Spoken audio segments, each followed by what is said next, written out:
Welcome to Champagne Football Lemonade Banter. This season is brought to you by the Lightweight Athletic Club. Whatever you're watching us on, please don't forget to like and subscribe. What we talk about there? Will we get started? Yeah, let's go. Okay. Hey, welcome back to Champagne Football Show. Joined today with Spirit FC players Simon Nicholas and Jamie Percevski, and of course Chaz Samashonga. Boys, welcome to the show. Thanks for having us. You've been sitting here for like an hour. I know, eh? Yeah, just been chatting shit, so now we've turned the cameras on. We can actually talk the real business. That's it, aye. No, just keep chatting shit, mate. Get more listens that way. What's been happening anyway? Football-wise, Euro, women. You've been watching the Women Euros, haven't you, Chaz? Aye, really enjoying it. Just goes this morning. England won 2-1, mate. Did they win it? I was in the 95th minute, didn't Yeah. What was our game? Our semis? I didn't check that one. What round's it at? Semis. What was our game? Germany and France, maybe. And what players have stood out to you so far in the tournament? The England goalkeeper's unbelievable. What's by her the name? way. Don't know her name. But Is Euros on for women? her distribution is a joke. Like, so she in general, obviously men kick the ball further than women. I don't know. That's true. Well, it's up for debate, mate. This I was talking to a guy in goalkeeper Newtown, it says it's about 50-50. is zinging the ball both feet, man. It's good to see. So I've been watching. Who's going to win it back for the women's? England to win it. It's scored the 95th minute or something. I was watching Sky Who's Sports it this morning, Italy. Man, And it was like the women just started going It mental. was a pen. They took a pen. The keeper saved the penalty and they scored the rebound. That was the 96th minute one? Yeah. Wait, what was round that? is it now? Still Semis. semis? Yeah, so that England through at the final. Against who? Who's going to play? Did you just miss that whole conversation? I know. I didn't hear. I wasn't listening. But literally just had the exact same conversation. Every question you asked, Gary just asked. Sorry, guys. Tough start. There was, what else been at? Oh, obviously Chelsea won the Club World Cup. And big transfers to De Bruyne and Napoli. Donald Trump. Who did he say for? The celebration with the trophy with Cole What? Palmer. Apparently he took the trophy into the White House. And he gave Chelsea a replica. I thought that's Yeah, a big power right. trip. He's just going in, he's just like, I'm the man, I'm going to do whatever the fuck I I want. just see Cole Cole Palmer's face when What's it was. this guy Is doing? he going to go? So apparently they've gave Chelsea a replica trophy and they've put the real trophy and he's put it in his Oval Office. Good on him. Do what he wants, man. But apparently he was decent when he was younger. Aye. Aye. Played with, I think it was Granville Ridge. Aye. Must be half decent then. I was running Granville Ridge. No, I played there. Were you there? Did you at play Granville Ridge? Mm. Did you, aye? I'm sure it'll come up later. Yeah, man. In what age? Where were you? I I was on top. Weren't you at Ride with me? I was at Granville before that. And then Ride with me. We have Yeah. cheats together? Nah, I left the year Chids went. Chids went when they got relegated. Was So. Chids Poor Chids. That's when I went as well. But When they got that. Oh, either that when they had the new facility and everything. Yeah. okay. Wait, they went to NPL3? Yeah. Really? 2019 we got relegated. Yeah. it was a year Because meant there was 4 MPLs. So there was Yeah. MPL, Oh, that's obviously right, aye. MPL4 was below. it was less teams in each league. And then Rowdy won the league like 4 times in a row and never Couldn't got promoted get because of promoted. COVID. Yeah. And then the year they could get promoted, it was like, what, 8 teams get 8 promoted? teams get promoted, aye. Aye, it was wild, that whole 3-4 years. Actually, I forgot about that. 8 teams promoted. I forgot. 8 teams. That's what. Yes, that's what made the NPL2 competition now. That's Yeah. why it's like there's like so many teams that were like never in NPL2. I don't remember It that, went man. up, so your list is Aye, as it's long been as 4 you. teams. I do not remember that, eh? I think it was the bottom 4 joined MPL4 effectively, and that became MPL3. So you just had to finish the top 2/3 of the table. What about, sorry, I was just thinking about the transfers as you were talking there. And Mbeumo to Man U, 70 odd million. What Good player, so but 70 million, man. Hey, Arsenal, you'll be terrible with fantasy Premier League. You guys play fantasy? Oh, yeah, but do Do you know what? At first 3 or 4 weeks every Aye. year, then I fall off. I'm the I exact love same. that. I take it full serious, man. I get excited at the start, and then I'm like trying to get a forget good it. team. I'm the Really? same. I But if you forget. play in a group with mates for money, it's How much do you play for? $100 each. And how many is in it? About 20 boys. Oh, That's not bad. I'd So yeah, you play, pay you know what I mean? And, Yeah. and what, in Winner terms takes of, all, takes it all. how did you go last year?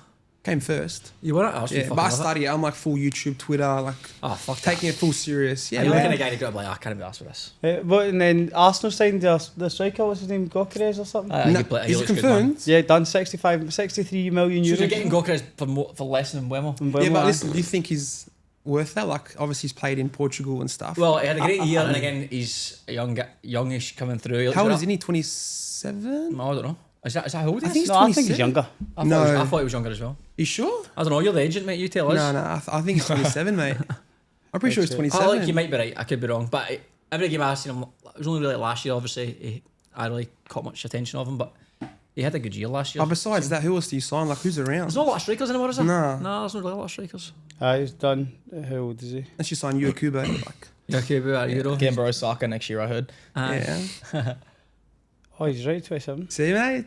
27. 27, that's what I'm saying. Fuck, aye. Well, there you go. I know your stuff, That's a mate. lot- Apologies. I mean, he's in his prime. You'd argue he's in his prime, but you'll only get a lot of selling for him. But Arsenal did a striker badly, didn't they? Oh, big time, man. Massive. But I think he was linked to United as well, wasn't he? Wasn't I United think he was still like in? with a few teams, aye. I'm He's a surprised good Mbeumo didn't go to Spurs. Oh, because of the coach? Yeah. Oh, aye. It's Aye, all true. the Thomas But did he Frank not sign, or try and sign, what's his face, the other one? So, what Who? was our Brentford striker called? What's that? What's that, not try and sign him? Don't know. What he did. I think Tottenham will be good this year. And Under he's the got new the coach. South Melbourne job, didn't he? Imagine. That'd be brilliant. That would Big be. Ange. Do you reckon he'll stay in England?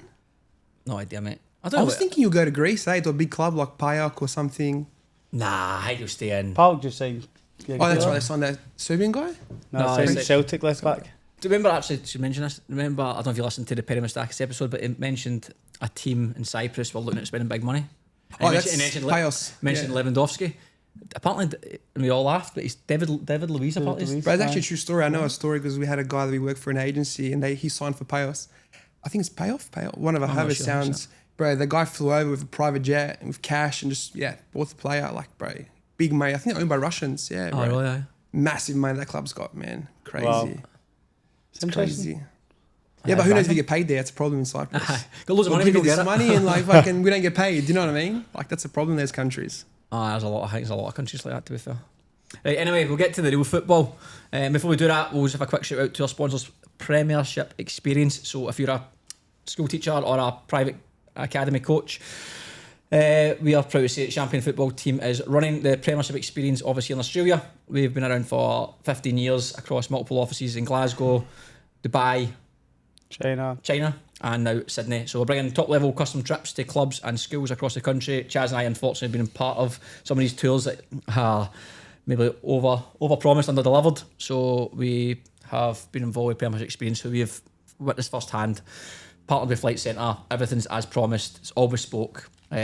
Experiences, tours, whatever you want, really. You can make it to suit your own agenda and make sure it's stress free, so you can enjoy your trip as well.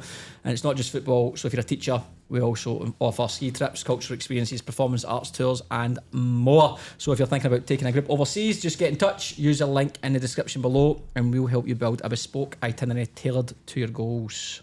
Simo should go with you guys. Aye, Simo's Academy, huh? Aye, there you go, mate. There you go, man, huh? Where do you want to go, mate? Sorry? Where do you want to go? Well, there's a few destinations. I reckon Belgium would be a good place to go. Oh, that's a good shout, Okay, actually. aye. Yeah, I reckon Belgium it'd and be sick. Holland, are we? Yeah, We doubled that Switzerland up. would be sharp. Switzerland, aye. Maybe they give you a bit of discount, huh? On the tour. We'll have a chat after, huh? Aye, Yeah, go, we'll mate, Send me aye. a business card. So, NPL 1, boys, we can't start anywhere else besides Spirit 6-3 against Rockdale. Aye, you boys want to give us a rundown on your thoughts on the game? Go ahead, It's a Mr. good game. Jamie. It was a good game, honestly. Like, I think we went into the game knowing, how good the quality of the other team was. And all that week, Perker was just enforcing us, just stick to the game plan, be humble, keep grounded. And I think that's all we done. Like, we came out in the first, 10 minutes, 9 minutes? What was it? We scored the first goal, what was it? Yeah, it was really early. Really it was like early. 10 minutes. Kubo scored that goal, and it was like, fuck, we could actually win here, and we could smash them. And who scored the second goal? Was it? Joel did a free kick. Yeah, Jordy's free kick, scored, and then after that was Taki and Taki, Kubo, and I then think. Taki again, huh? Taki and Kubo. Kubo Both scored goals, too. both goals are similar. Ah, okay. Hat across the keeper. Bro, it was Yeah. 4-0 half time. I remember going in the dressing room thinking, fuck, man, it's 4-0. Like, who would have expected this, you know? And I could hear the other change room of Rockdale, like, they're blowing up and thinking, fuck, we got to get back into the game. And we were speaking at half time saying, like, we better be fucking ready. If not, like, That was mental though, because as I was walking into the change room with Perco, I was saying, this is mental. Not because it was 4-0. Yeah. Matt, it's mental that I know of all the teams we play against, this game's not fucking done. Like Rockdale are the one team, if honestly, like nothing against any other club. Apia, Marconi, Sydney Olympic. If it was 4-0 at half time, I'd be like, they're not coming back. But Rockdale, credit to them, it was just something. You've seen them do it so many times already, this year, last year. Like, they could still come back. Don't get me wrong, confident if I had to put money on it, I went, nah, we'll see it out, because their defence is usually pretty solid. But you just had that feeling like if you can't give them a fucking sniff. Wasn't it felt against that. I Apia 100% too felt when they that. came back? came against Apia. Nah, they're not. first- They came back and then they Nah, lost it again. Yeah, they came back like They've done against it like them. 4 times at the start of the year. No. Bro, they got their players for like Euro chalk. Like they got Aye. these players that can just score. Do you know what I mean? And Yeah. It was 4-0 half time, but we were still thinking like, fuck, man, they could. But I Like, thought I was from obviously as a coach going into the changing room. I'm talking to Perk on the way in, but then we went in before we had to even say anything. The players were already addressing that situation in terms of like it's not over. Like level hit, nothing's fucking accomplished here. It's Yeah, only of half course. time, which is good. I mean, to know that, and then fucking 12 minutes into the second half, it's fucking 4-2. It's 4-2. fucking I'm chaos. thinking, we're in big trouble. I remember Perker took me off. I was like, why the fuck are you taking me off? Like it's 4-2, bro. Like, Because you fucked the 2 goals, man. and I remember sitting there. Perker's like, go inside and change. I was like, bro, like this game's so tight. Like I can't go in there. You know what I mean? Did you And- actually go into the changing room? And he Yeah, I said went and changed room after. It was a 6th goal. Ah, the 5th goal, Yeah, I Mickey's thought that's it. My time's up. Go in the change room. But I think from a neutral standpoint, man, it was, for NPL in general, watching that, like 9 goals, it was a high intensity game. Both teams are pressing, like it was just it was a proper game of football with teams who are trying to win something. It was That's as good as it gets. Like, you know, like in a game where they say the first 15 minutes, like you got to be flying. It was like that for 90 minutes. It didn't stop the I feel whole like time. that first half was so quick, man. Like the Yeah, like, tempo was flying. Nothing The ball was- settled. Like it didn't feel like the game settled at all at any point. There was so many moments, so like you think of Euro missing the 1-on-1 right at the 46th minute. Oh, well, yeah. Missed the 1-on-1. Yeah, If you yeah. had scored that, Genuinely, when he goes through, I almost just stopped looking because I mean 99.9% of the time he just casually slots that away. yeah. I couldn't, obviously the angle was hard for me to see what happened. I don't know if he just took that extra touch or delayed the extra second or whatever, or Chris made a good angle on it, but when he missed that, it did feel a bit like, oh, this is not going to think be you there. heard This Simo might yelling not at be him. their night here. Aye. And then at 4-1, Chalk goes through and Chris makes a great save 1-on-1, and then Chalk gets absolutely fucking cleaned out, man. Oh, right. I mean, it's no doubt about it, 1,000,000% a penalty. Like that Yeah. point, at 4-1, that would have been at 4-2 within like 3 minutes each. Yeah. Don't get me wrong, 3 minutes later, I think Moody scores. Moody scored that goal, yeah. Which, I mean, I don't think Chris will be happy with either the first 2 goals. Yeah, yeah. At 4-2, Rockdale then go, right, here we go. Yeah, it's just We're on here, we're on. And then, I mean, still 2 goals of difference, I mean, massive, but it just that way, momentum shift in the game. So the next goal, the 5th goal, Mikey's goal was massive. Yeah. Massive Yeah. for us. I don't know if there's too much else to add from your side at all. And I mean, brilliant game of football, amazing win. We were on it basically. We matched Rockdale energy for Rockdale's one of their biggest strengths. We matched them for 90 minutes. And clinical, I think big moment was Soros getting injured, obviously. Yeah. Big moment for them. For us, I mean, look, don't get me wrong, some of the finishes were still brilliant. But would Soros do better? We'll fucking never know. But that's that's the part of having a bit of depth, a bit of luck. I think it does. It makes a difference more so for me in terms of like the whole organisational piece and the structure. I assume that Soros is going to be quite vocal, more experienced Yeah, goalkeeper. of course, aye, and of then when course. you're getting a kid going in, there's a wee bit like, oh fuck, can I speak to these boys like this? Yeah, Can I yeah. tell them what to do? It becomes quite difficult because I think that was the young boy's debut. Yeah, it was his debut. Yeah. Did not play against Marconi in the No, Did that he? was That different keeper? different goalkeeper. Was that okay. last year? You're talking about last Yeah. year? That was a different keeper. Yeah. Yeah. Ah, yeah, okay. But I feel like he didn't do that, mate. Maybe that But anyway, free he made an absolute world Worldy yeah. save when the On ball's coming across somebody's- the goal. When he somebody's puts header. Oh, Wow. what a yeah, save yeah, that was, yeah, man. it was a great save. And that was right before the 5th goal. Yeah, yeah. That was to make it. That was at 4-2. So that was a massive save at that moment for him. I mean, of all the goals, the free kick, obviously, sus. I think maybe. What do you think about the wall? He only put one in the wall. Yeah, I Yeah. did too. I thought Yeah, two but I was a feel bit- like he couldn't really see the ball there. Like it I was don't know. just- Hard to say. I thought it looked a wee bit too easy for real Yeah. perspective. The other goals. The 5th one where he came out. The 5th really one he didn't far, have to come that was out. obviously a bit of Yeah. inexperience, but Aye. you do feel bad for the kid as well. Oh, He's he very looks a young. big- He gets and thrown it's in a at big such game. a massive game, high intensity, and to concede 6 goals. I mean, obviously we were happy, but you do feel for the kid. Of course, I like that's baptism of fire. That's what happens, isn't it? That's it. And It's look, experience. I think it was it was just a mad game. The referee had an indifferent game. They get denied that penalty. Has to be Chalk. We get denied a penalty as well at 5-2 right before Chalk scores the 6th. And you get booked for diving. But Who said that was a dive? I told Harry it was a my dive. I think in the moment you're in a game, sometimes you get caught up in the whole refereeing thing. The referee had some good moments, some bad moments. Some of the decisions were questionable, but sometimes you're so emotional. If you watched a lot of them back, like there was some, for instance, like we claim, and I watched them back, and I'm like, actually, fair dues. Some that they were claiming, and I watched it back, and I'm like, watch that back. That's never in a million years. Yeah. I feel. But with those games, there's big tackles constantly. There's so it's a tough. I actually thought the 4th official could have helped it a wee bit better, especially on our sidelines. A few things that happened on that side, and the referee was sort of in no man's land, like trying to figure it out. And it doesn't help when you've got gaffers from your side, their side, giving the forfeit, like, pelters, and the guy doesn't know what to do. But we scored 6 goals. We deserved to win the game at the end of the day. And I thought what maybe undone Rockdale a wee bit was, in my opinion, was potentially this selection and positionally. I'm so surprised Chris McStay get put right wing. Yeah, me too. Like, I don't know if there was a tactical thing, like tuck in as a 10 and like as we're going forward and somebody overlaps, but our fullback Jordi Perez is a weapon. Like, rapid, strong, athletic. Chris McStay is a grafter, middle of the park, can spray passes. I mean, a brilliant player, I highly rate him, but he's not a winger. He's not a winger. I think so too. I think, like, I was quite surprised with yourself. I thought maybe Lockie Constable would have played winger. To be what fair. about Ollie Pufflet? Why did he not play? Yeah, like, if I was these, I would have probably put, Constable winger, Chris McStay midfield, probably started Matt Karamaleski, and probably play Sorgi left back. But even that young kid, he wasn't that bad, like that left back they played. Yeah. He wasn't that bad. He hooked at half time. And then they tried to change. Obviously, Blakey came on, but I think Blakey's carrying a bit of an injury. He just get back in. Yeah. It's always going to be a risk to get him back in that quick. And the game was on, what was it, 5-2 when he came on? Yeah, it was 5-2. 5-2 when he came on. So, I mean, you're asking a lot, like, against, I mean, we've only conceded like 20 odd goals this year. I was thinking he's going to score a header. He always scores. He always scores those headers. Yeah. I think that's what they've got. They've got that, like, Blake obviously experience, Swords experience, Euro experience, even Chris McStay experience. Danzo, I thought Constable's second half was superb. He was so good. So good second half, brilliant. Danzo was usually. So I mean, it wasn't like they played bad as such. Yeah. I think we just swarmed them. Like, got the goals. Goals are massive. Games. I mean, in 30 minutes it's 2-0. But I think if you're gonna if you go 4 goals up in a game, it's very, very tough. No matter what the opposition is, it becomes really fucking hard to get back into that game. It's not very often you score 5 goals, is it? But like, overall, it was a great night for us to get the win, because it was a big test for us. But I think, no daft, it's only 3 points, man. Like, we lost 3 points 3 weeks ago at St George, 2-0 up with 50 minutes to go.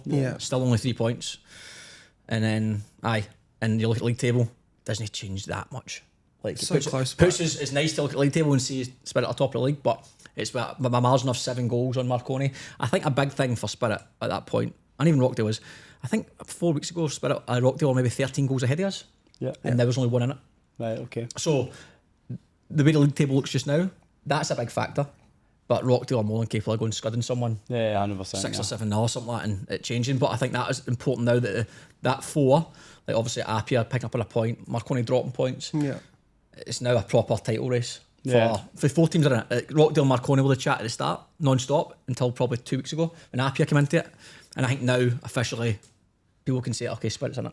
Yeah. Which is quite, we've been up there the whole time. Yeah. But I think this is the first time that people have said, okay, fuck, Spirit are in this. Yeah. And it might, like, again, this weekend, it could fucking change again, which we'll get onto, but it's brilliant. And as we go through all the results, the top 6, the Sydney Olympics, Sydney United, Wolves, that's became super tight. Now with Sutherland dropping points and Mount Druitt winning, that's got super tight. So the last 6 games are going to be fucking brilliant. Yeah. Brilliant. I agree. So I'm going to the Sydney Derby, the Friday night. Western Sydney Wanderers beat Sydney FC 2-1. Didn't watch that game, I'm going to be honest. It's only one I didn't see. I watched a bit of it. One job. Good atmosphere, I had to do the podcast. Atmosphere was good. Like, the Wanderers supportors came. Yeah, down in the Cove. The RBB came, and then the Cove came. Was pretty good for the boys, man. One was up. See if fell away a wee bit. They've not won in 5. But Wanderers went 2-0 up in the first 15 minutes. The first goal was Loal scored. The defenders tried to play a square pass, get intercepted, put him through. Great finish, to be fair. Did really, good celebration too, huh? Yeah, what did they do? Bit of Didier Drogba, was it? Yeah. What did they do? He kicks the post and he plays the guitar. Oh, did he? Yeah. I think it's his 5th goal this year for one, yeah. And then you've got Julian Klopp scored on the 15th minute. He's cut inside and struck it at goal, and it took a deflection and went up. Was it deflection? Yeah. Oh, wow. He took a deflection, went in, and then McAllister pulled one back from the spot with 15 to go. But it didn't look like outside the goals there was that much happening. Vidakovic has made a couple of saves, but nothing really of note, I'd say. But big result for Wanderers. It's mad that at the bottom, because if we look at Wanderers, Mount Druitt can catch a break, man. And Mount Druitt, like if one wins, you don't expect the other 2 to win as well. That's happened twice to Mount Druitt. And now Mount Druitt have won the game, and the other 2 have won the game as well. It's made no progress. But then you see that, but Sutherland now are 3 points. I know, crazy. Sutherland are 3 points from the bottom. From the bottom. From the bottom. Yeah.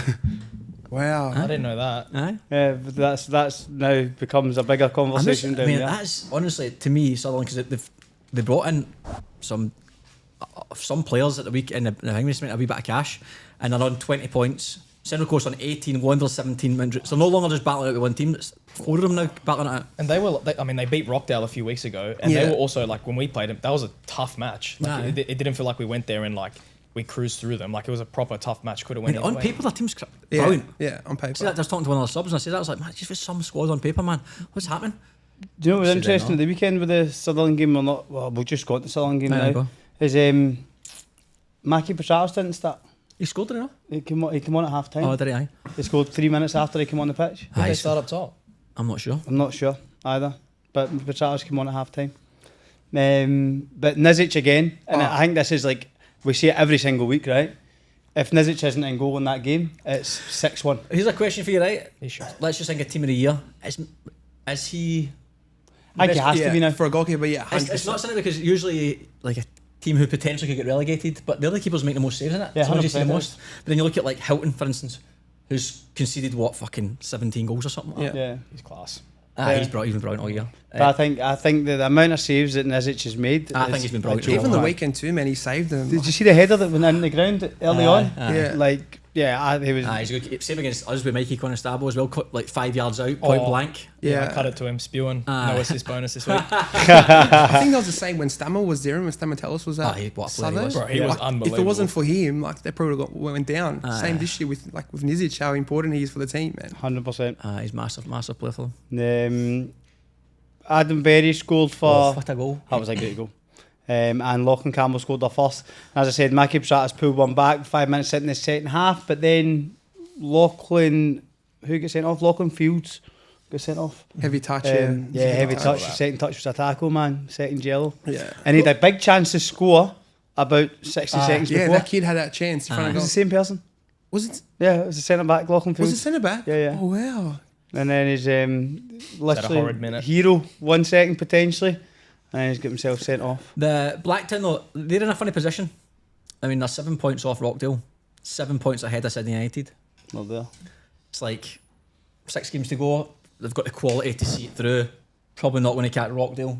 Yeah, Probably not going to get caught by Sydney United. You're just sort of waiting. for finals. And like, wait, I think them and then who else has got? Manly are probably out of finals now as well. 8 points off it with 6 games to go. St George, St George, they're the same. Not going to get relegated. Yeah, 100%. I'd say those. I'd even say Sydney FC. Sydney FC, Manly, St George, and Blacktown. I'd say their season's pretty much wrapped up. Done. Yeah, You can't really achieve much else that they've done.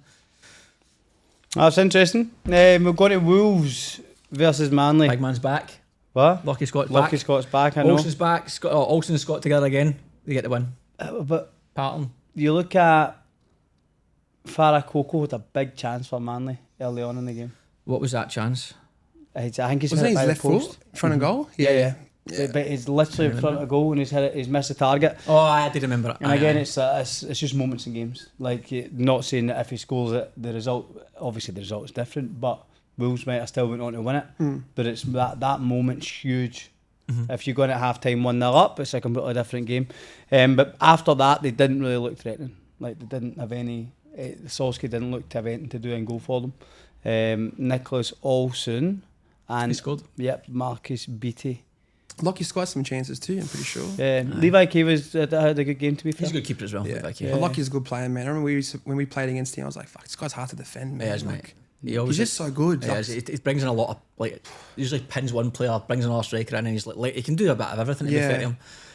But they've missed him massively. Yeah. But he's back for the title, the playoff run, and they could make it. Who's their gaffer just now?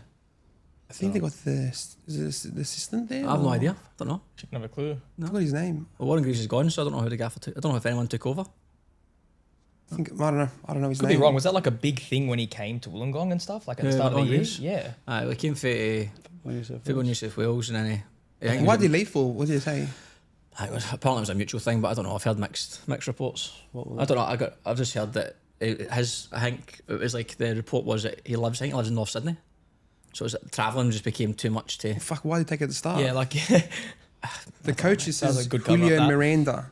Julio Miranda. Julio Miranda Sounds familiar. I don't know. from where? I don't know, it sounds familiar. It's like a typical name, yeah?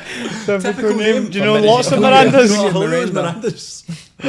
Sounds like a good gaff with that name. It does, back left foot, unreal. On to St George FA versus Marconi. Right, big game. I seen the second half. I may or may not have had it home on the phone when I was driving back. Same, yeah, all the same. My passenger was watching it. I just happened to hear it.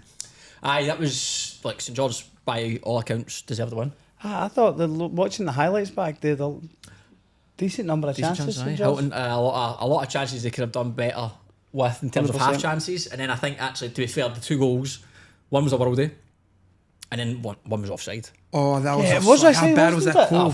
I've watched it about 4 times thinking, where's the net? How has that not been given? But I think the only person who put the hand up offside was Tass. Yeah, and Hilton, they've both. Yeah, he was offside by mile.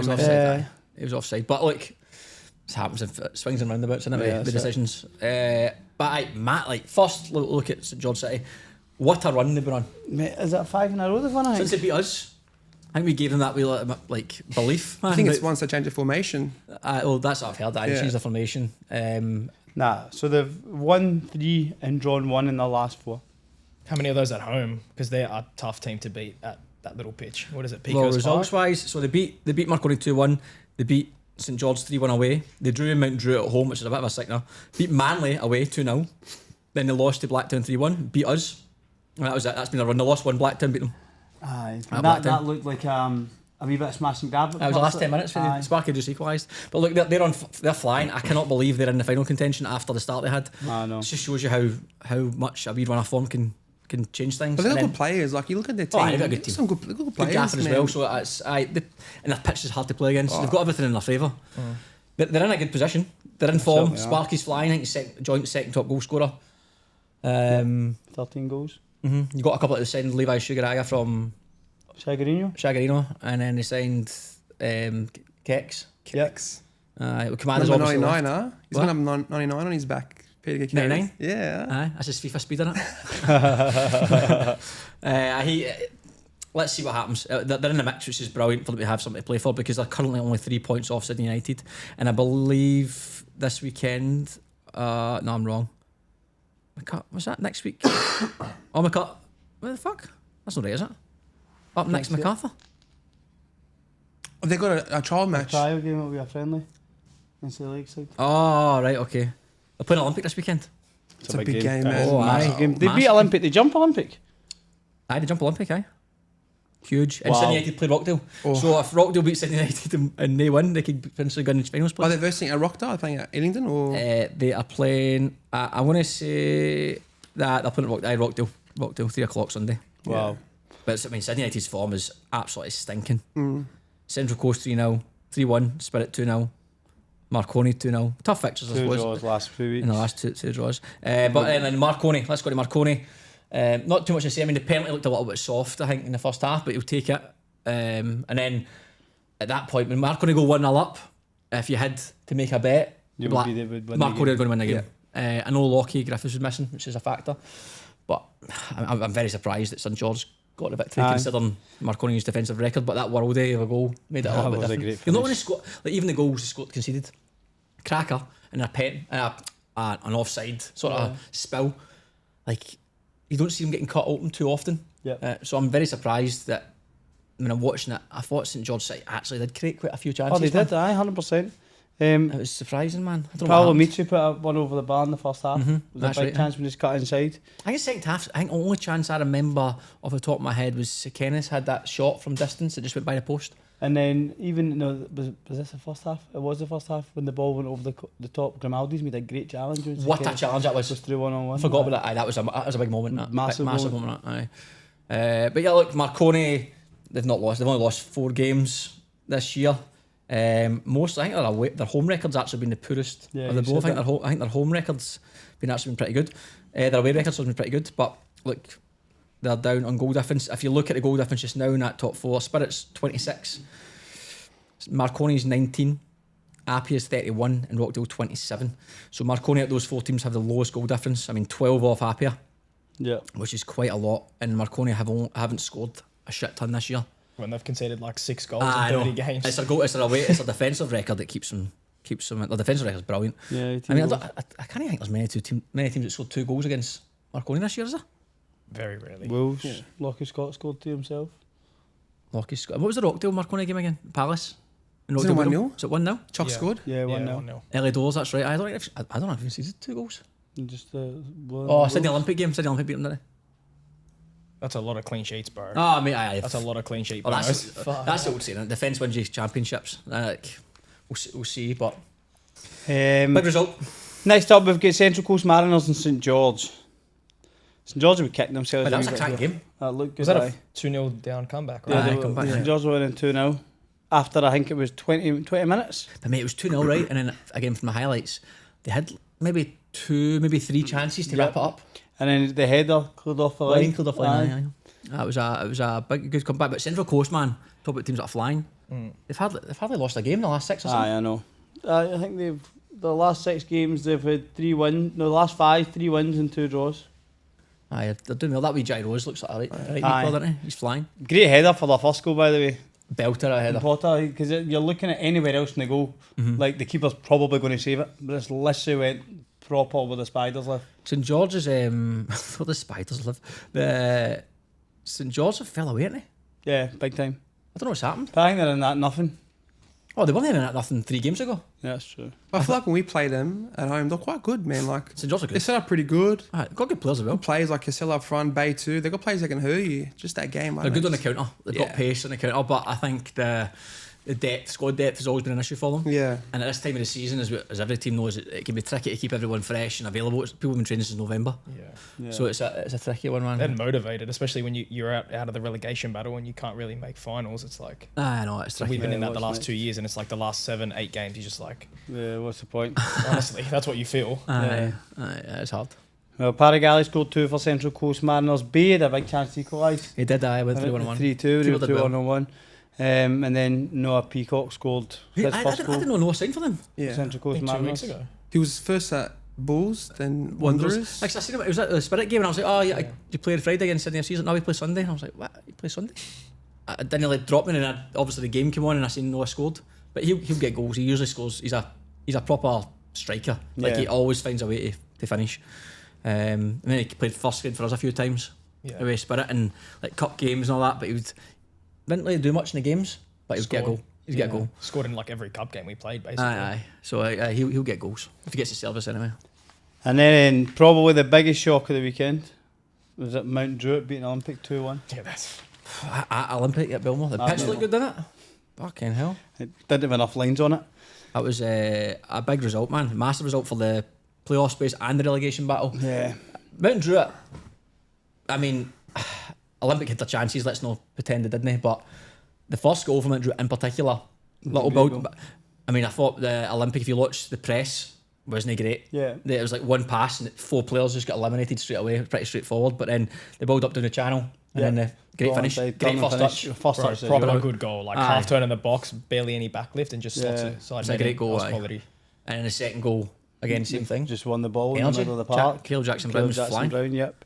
Just drive and Yeah. and obviously you know their gaffer a wee bit. Has he changed anything? Nah. No. That's the kind of, if you're looking at how Ben likes to play, that's it. Yeah. Like he likes the ball going from wide areas into central areas to finish. So As a cutbacks, you mean? yeah, mostly. Like we'll spend time doing that. So I wasn't a surprise. I actually laughed when I saw the second goal because it was exactly what I would have expected this Ben's kind of team goal to be like. Aye. But then I think that as much as Olympic had chances, I think that they never really troubled the keeper. Do you know what I mean? I think there was more. They were desperate defensively. Like you're looking at every time the ball went in the box. Forgive me, the guy. Who's the lad who had like 3 opportunities where he skint like 4 guys in the box for Olympic?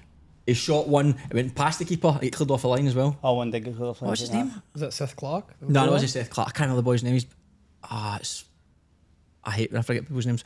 Can't remember, but he looked tidy multiple times, and 2 or 3 times he tested the keeper. He was in the box, beat 2 or 3 from like 8-10 yards out, keep him either save his feet or like it get blocked from close range. That's what I thought. Looking at it, for me, it was more they just get numbers. They were desperate to get numbers behind the ball, and they just worked. They looked like they worked really hard, man. Olympic are just a complete mystery, but Vaca scored for Olympic with 5 to go, but they couldn't find an equaliser. Well, we were talking about off air, like from a spirit standpoint. Olympic were by far one of the best teams we played against. And Bay was saying the same when he played. He's like, he thought they were brilliant, and they go and lose like random games, not just once or twice, like all the time. They're still in the finals race, right? Yeah. And they started in a deficit at the start of the year, correct? Like they lost 3 points. 3 points. It's easy to forget about that, but like they're right there. 3 points is massive. That would actually put them in 6th. It would put them 1 point above Sydney United, those 3 points. Last game, Apia at home with Sydney United was the last game. I watched that game, actually. I watched the full game. I watched some of it. It was Sydney United looked alright first half. I thought the first 10-15 Apia started probably the brighter of the two, but then I thought the rest of the half Sydney United deserved to get in a half time with a lead. Yeah. But Classic missed a big chance. The 50 minutes in, I think the balls came into the box. Aye, big chance, aye. But I thought they deserved the victory at half time, up to half time. But Apia done what we were talking about Rockdale do. Like you can't count them out as well. They've got that attacking power and within like 3 minute window, which is a switch off of concentration. I thought that Ortiz goal was too easy. I mean, brilliant finish for Ortiz, but defensively it was fucking far too easy, man. Especially after you just conceded. No, 100%, I agree. But they were disappointed, Sydney United, because they've not won a game in a while. Yeah, 5 weeks, I think 6 weeks maybe. So then I think, but then it's Jack Stewart coming on. Do you know why he didn't start yet? No, I don't have a clue, to be honest. He's the one that sets up crosses for the first goal. He's and involved in the second goal again. So it's like, I don't know why he didn't start. Well, I'll be honest, I was a wee bit surprised. I know Sydney United, you can't never count them out, but I thought Apia at home, they would have been playing with a win. Yeah. But then watching the game, I was a wee bit like, this is a wee bit surprising the way the game was going here, because I think even at 2-2, I thought Apia would have threw more at the game. There wasn't a ton of chances after the game, because Thingy scored, remember the boy that trailed with us? Finn, he scored a good goal, He scored a goal, aye. And then Marco started up front. Didn't he come on for Leroy Jennings? Yeah. Yeah. Does anyone know what happened to Leroy? He's in I don't know, but look, I mean, I'm going to go by the length of time it took, the way he came off, the way the physio was testing. It could be an ACL or something. Poor guy. I think it's his second ACL, eh? Third, I think. That's a shame, man. Put a shout out to Leroy Jennings. Hopefully it's a quick recovery. Hopefully it isn't an ACL. I've not heard for sure. Yeah, hopefully it isn't. Hopefully it isn't, but if it is, best of luck, mate. It's one of them that, because of the situation that Sydney United were in during the game, they'd be gutted. But if you'd asked them before the game, would you take a point at Lambert Park? You probably would have said yes. So United, aye. Of course, especially the former. At any point, just don't lose. 100%. But it's just obviously losing 2-0. But then Rockdale this weekend, it should be a big one for them, Sydney United Rockdale. What you going to say for that game? Is that in the predictions? I'm assuming. Right, don't worry about it. I'm assuming it must be. I've got too many bits of paper here, boys. So, quickly we'll jump on to NPL Victoria. We just had Jason Romero there. We did actually. We spoke to Jason, caught up with him. He's enjoying life. He was saying that NPL Victoria is way better than NPL New South Wales. Standards better, players are better looking as well, he was saying. It was a bit of an odd comment, but fair enough. He said especially the boys at the Spirit this year. And the cash is better there, are? Cash is better. Cash is much better. He says everything. They're on a wee pre-season trip as well, man. He's got a wee Macedonian accent there as well. Does he? He's lost American, Loves Chivapi 3 times a day. You know. But Heidelberg extended their lead at the top of the table. They beat Green Gully 3-0 and Avondale dropped 2 points. Their 4th draw in 5 games. They drew 1 each at home with Dandenong City. South Melbourne picked up their 3rd win in 5, beating Altona Magic 2-0. Oakley Cannons beat Hume City 4-0, while the 3 teams at the bottom of the table lost. Port Melbourne lost 2-0 at home to Dandenong Thunder. Preston Lions beat Melbourne Knights 3-0 and St Albans Saints beat Melbourne Victory 3-1. So in NPL Victoria, the 3 at the bottom are pretty much gone now, man. That's sad about a club like Melbourne Knights to go down. The facilities they got there is unbelievable. Is it? Oh, it's so good. Because it's like what do you mean? They've got like their field there, and at the back they got like their clubhouse. Yep. And just big stadium, man, and the club's got so much history, and for the club to go like that down, it's quite sad. My uncle's actually coaching there, John Markowski. He's a gaffer. He's a gaffer, yeah. Is he? Yeah, not next year, no. Pardon? Well, he actually was at Port Melbourne and jumped ship to Melbourne Knights. So what's happened? Is he any insight to what's happened? I just think at the start, bad recruitment, to be fair. A lot of injuries happen, and then they try going this window and get players, but it's just tough, man. Well, did they finish last year? Oh, I wouldn't have a clue. No. Well, weren't they in the contenders to be in the B League? Like I don't know, remember mate. they were looking to get into it. So last year Melbourne Knights finished 7th. Oh, okay, so a big drop. Okay. A big drop. Finished 7th, and then at the moment, So relegation's pretty much done now. well, mate. So you've got Melbourne Victory and Port Melbourne are both on 15 points. The next is Altona Magic on 21 points. So there are in 13. There's 4 games to go. And that's 6 points off. 6 points off it. Are they 2 up, 2 down? How's it work? 3 down. Wait, so you mean all 3 of those teams are going to go down? Straight down, And yeah. 3 up. That's unreal. But, Aye. but it's like championship style. So the top 2 go up, then 3rd and 6th is a playoff Oh, that's series. sick. That's good. I like that as well. Much better. better. So, but Melbourne Knights are a point behind Melbourne Victory and Port Melbourne, so they're on 14 points. They're 7 points behind Altona Magic. And South Melbourne have done well to get themselves out of the bother. They're sitting 10th now on 26 points. They've turned a corner. So yes, the episode is brought to you by our major sponsor, Insurers Pty Limited, your trusted partner in all general insurance. Experts in construction and home warranty insurance distribution through iCare. They're the go-to team for builders and homeowners needing reliable professional cover. Thanks to Insurers for leading the way in protecting what matters most in the building industry. NPL2. NPL2. Match of the round this week with ST Raiders and Northern Tigers. Oh, I did you see the highlights of it? Yeah, I did. I didn't see the highlights. I didn't know it was on the match of the round. Match of the round. ST Raiders won 2-1. It's a bit of a shock. Do you know it's their first win since round 15? Is that? Do you think that's a shock? I wasn't shocked when I seen that. I wouldn't. So in Was terms of, was there 4 points between the two teams? but they've not won since round 15. I don't know, but So that's not winning in how many games away? That's like 7 or 8 8 games. games. they've not won in 8 games. Not won in 8. Oh my god, what the fuck? Yeah, it was a surprise because they were first for a big period, and then I checked the ladder like 2 weeks ago, and they were like 6th. The cup run killed them, man. What I happened? reckon. Yeah, Yeah. Depth. They don't have much depth and just killed them. Speaking of cup runs, I showed you a cup last night. Not a winning. Fuck, they won like 9-0. 9-0 against. Yeah. How can they have a Bizarre. team from Hobart like every like just Because not up to it, man. that team, From Hobart. they're like 13th in the league and they won 9-0. But I think not a winning No, play. it wasn't Tasmanian team, was It it? was Tasmanian. It was Darwin, Darwin Darwin. Olympic. Darwin Olympic. Darwin, Yeah, yeah. that's Northern Territory, I think, mate. Yeah, Darwin, sorry. Darwin Olympic. Yeah, because Mushy plays for South Hobart, and they're playing tonight against South Melbourne, I think, Oh, they are. Are they? in Tasmania. Yeah. But not a winning play NPL2 there, huh? NPL3, I think, in Victoria. The team went off. Who was it called? Not a winning, yeah. Aye. They won 9-0. How do you say it? Not a winning. So they're sitting like 13th in NPL3 or something like that. They got so much cash, bro. And they won 9-0.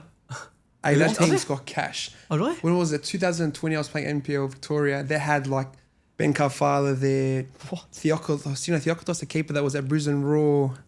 I heard a story actually when Ben Carfala signed. I don't know if it's true. His sign-on bono was him and 2 mates to fly to Las Vegas. Yeah. What a bonus that is. That was his sign-on. I think Glenn Trefiro paid there too. Oh, really? Not a wedding, yeah. And I think he didn't even train. He used to just fly out for the games.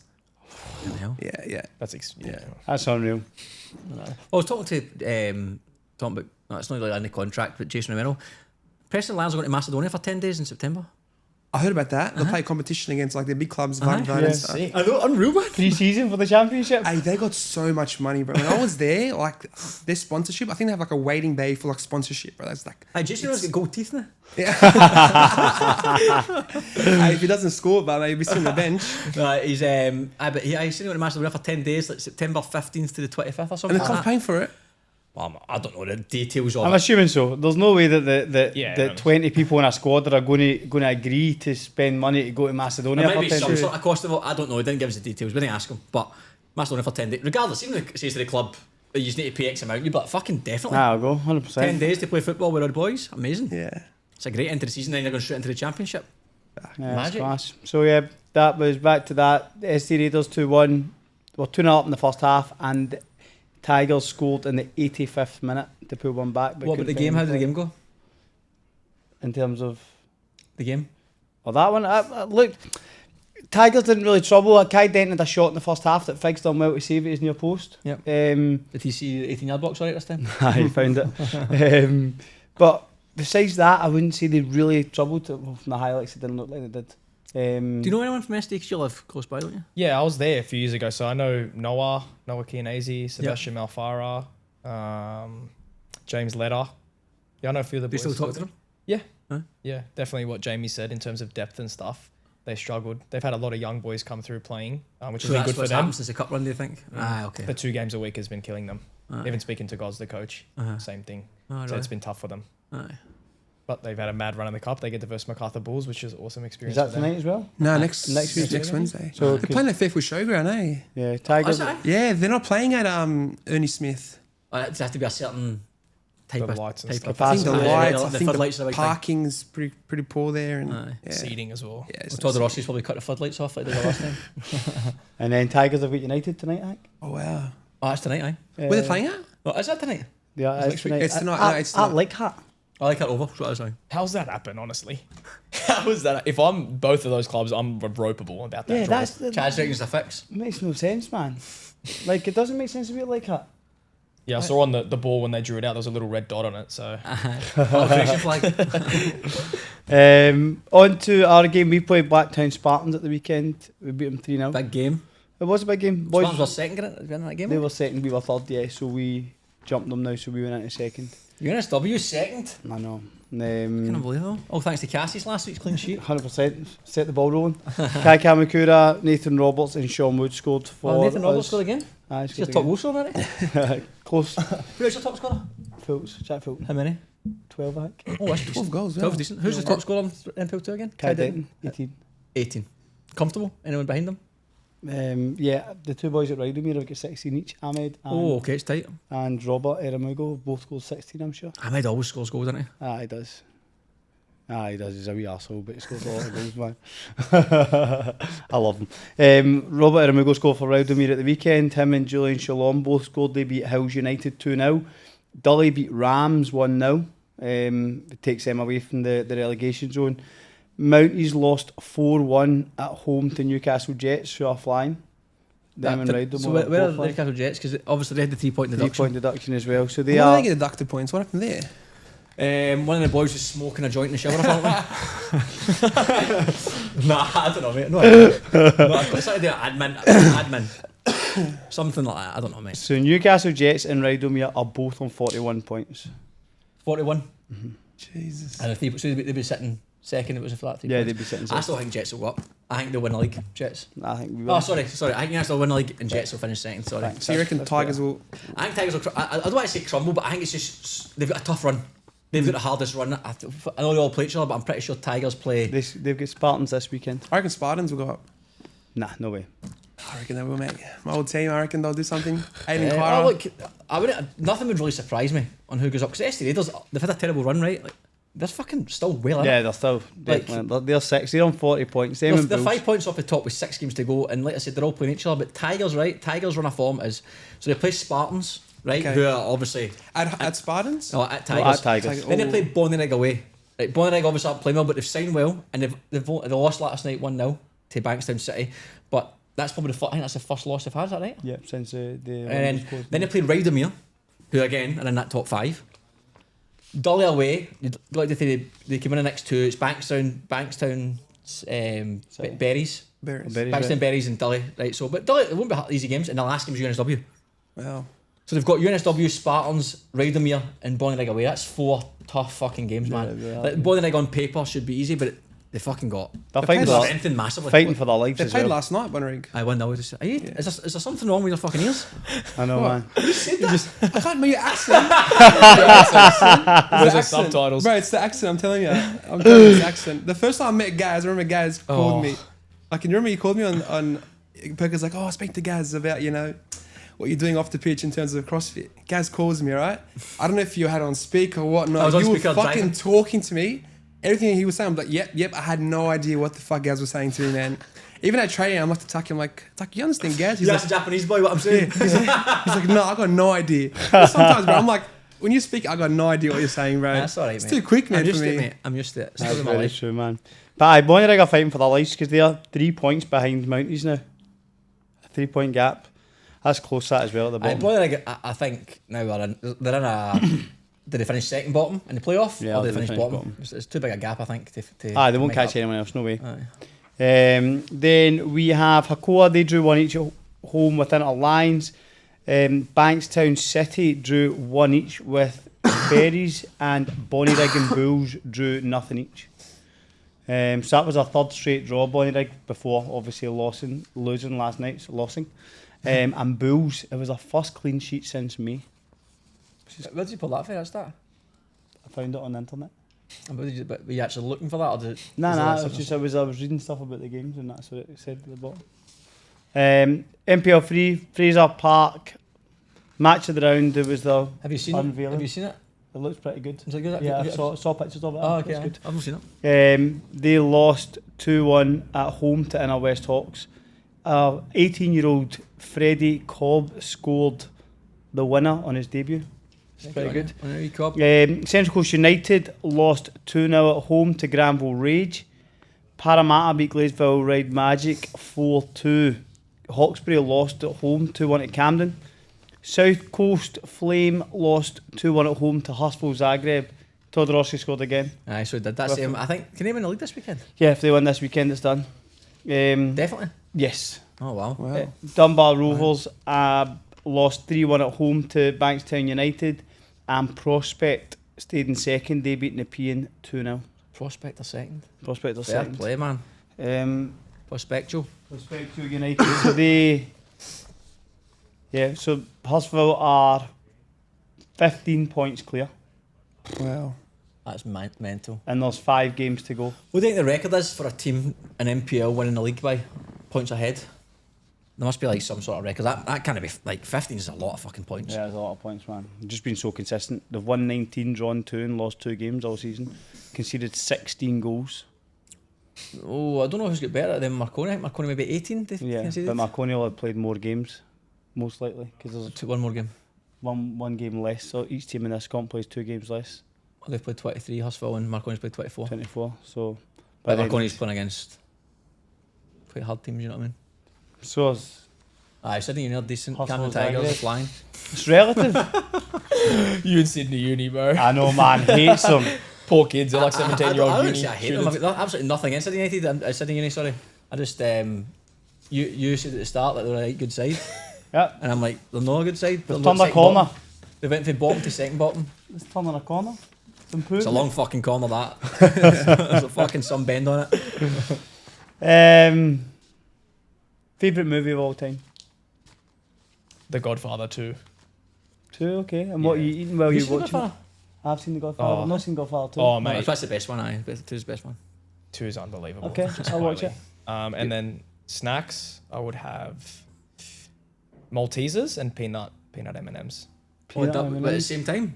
Yeah, both definitely. Mix of Just like. like we handful of both at the same time. Got it. I mean, I'd have a packet here, packet there. Oh, you wouldn't put them in together? No, definitely Oh, not. I'm not okay. the guy who mix chocolate with popcorn, all that rubbish. No, Nah. keep them separate. Definitely separate. You've got like like a hygiene issue there, aren't you? Like you're very OCD. I remember at the end of the season you were like, Yes, somewhat. Like, I wouldn't say I'm over the top, but like, yeah, some things that people do, I'm just like, people Would using other 5 people in 1 say- body wash to wash their laminates face. shoes and all that. People using 5 in 1 to wash their face. I'm going, okay, mate, all good. What's wrong with people, bro? What's 5 and 1?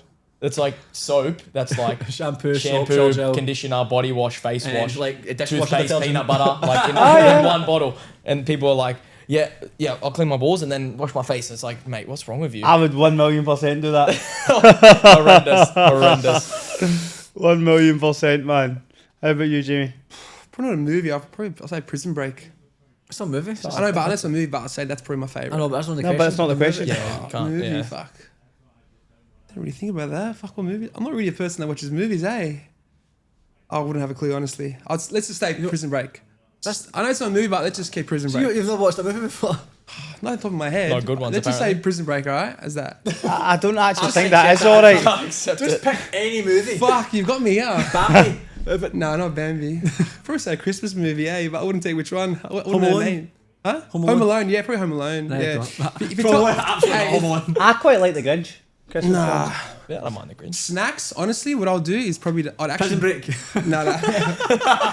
hey, snacks. What I'll do, I'd actually probably drive to the cinemas and get popcorn from there. Like, Would you? yeah, I love popcorn from the cinemas, man. Unbelievable. But one, you talk about Hoyts, you talk about events. At Hoyts. Yeah, Hoyts. Hoyts cinemas, yeah. Aye, decent. And that's it. And if you were to sing a song in the karaoke, what would it be? Oh fuck! I sang one this year. It was pretty poor. What did you sing? Can't even Fuck, remember what your I don't song. That's how remember. shit it was. I wasn't the worst. The worst was... No, you didn't get voted the worst. Who was the but- worst? Joel?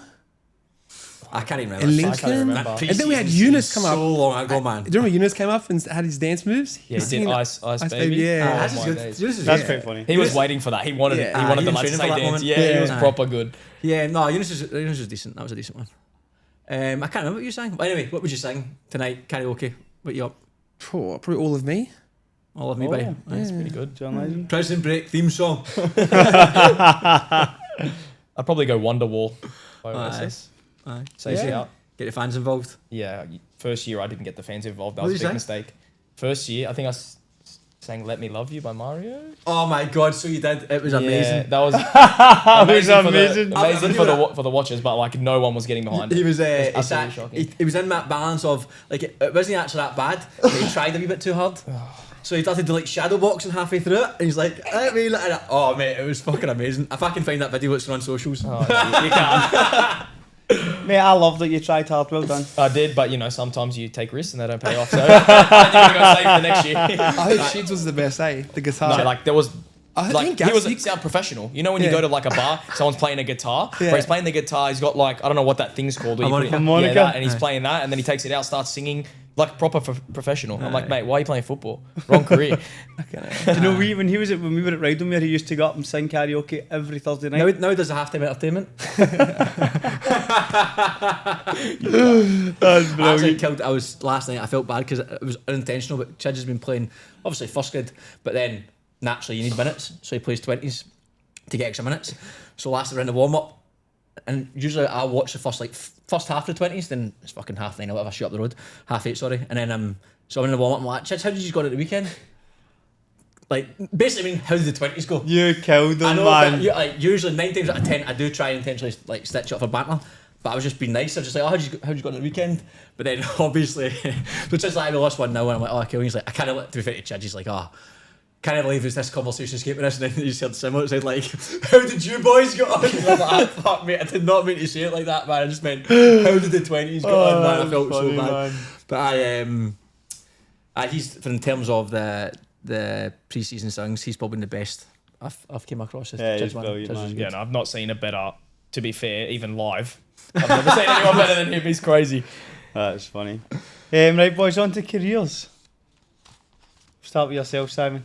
So go from like the young 4 years old. From Whatever you want, mate. from like under fives, under sixes, where did you start your kind of Yeah. footballing journey? So when I was 4 years old, my parents put me just into like a local club, Kenley Heights Soccer Club, RSL, down the road from me. You've always been out west, haven't you? Always been out west. Well, I must yeah. have played together. I was there too. I'm a year older than you, but no. You were in that really good team, Jacob and Marty Fernandez and Oh, stuff. yeah, and Tyrese. Yeah. I think we used to play yous in like friendlies and you used to beat us and you were younger.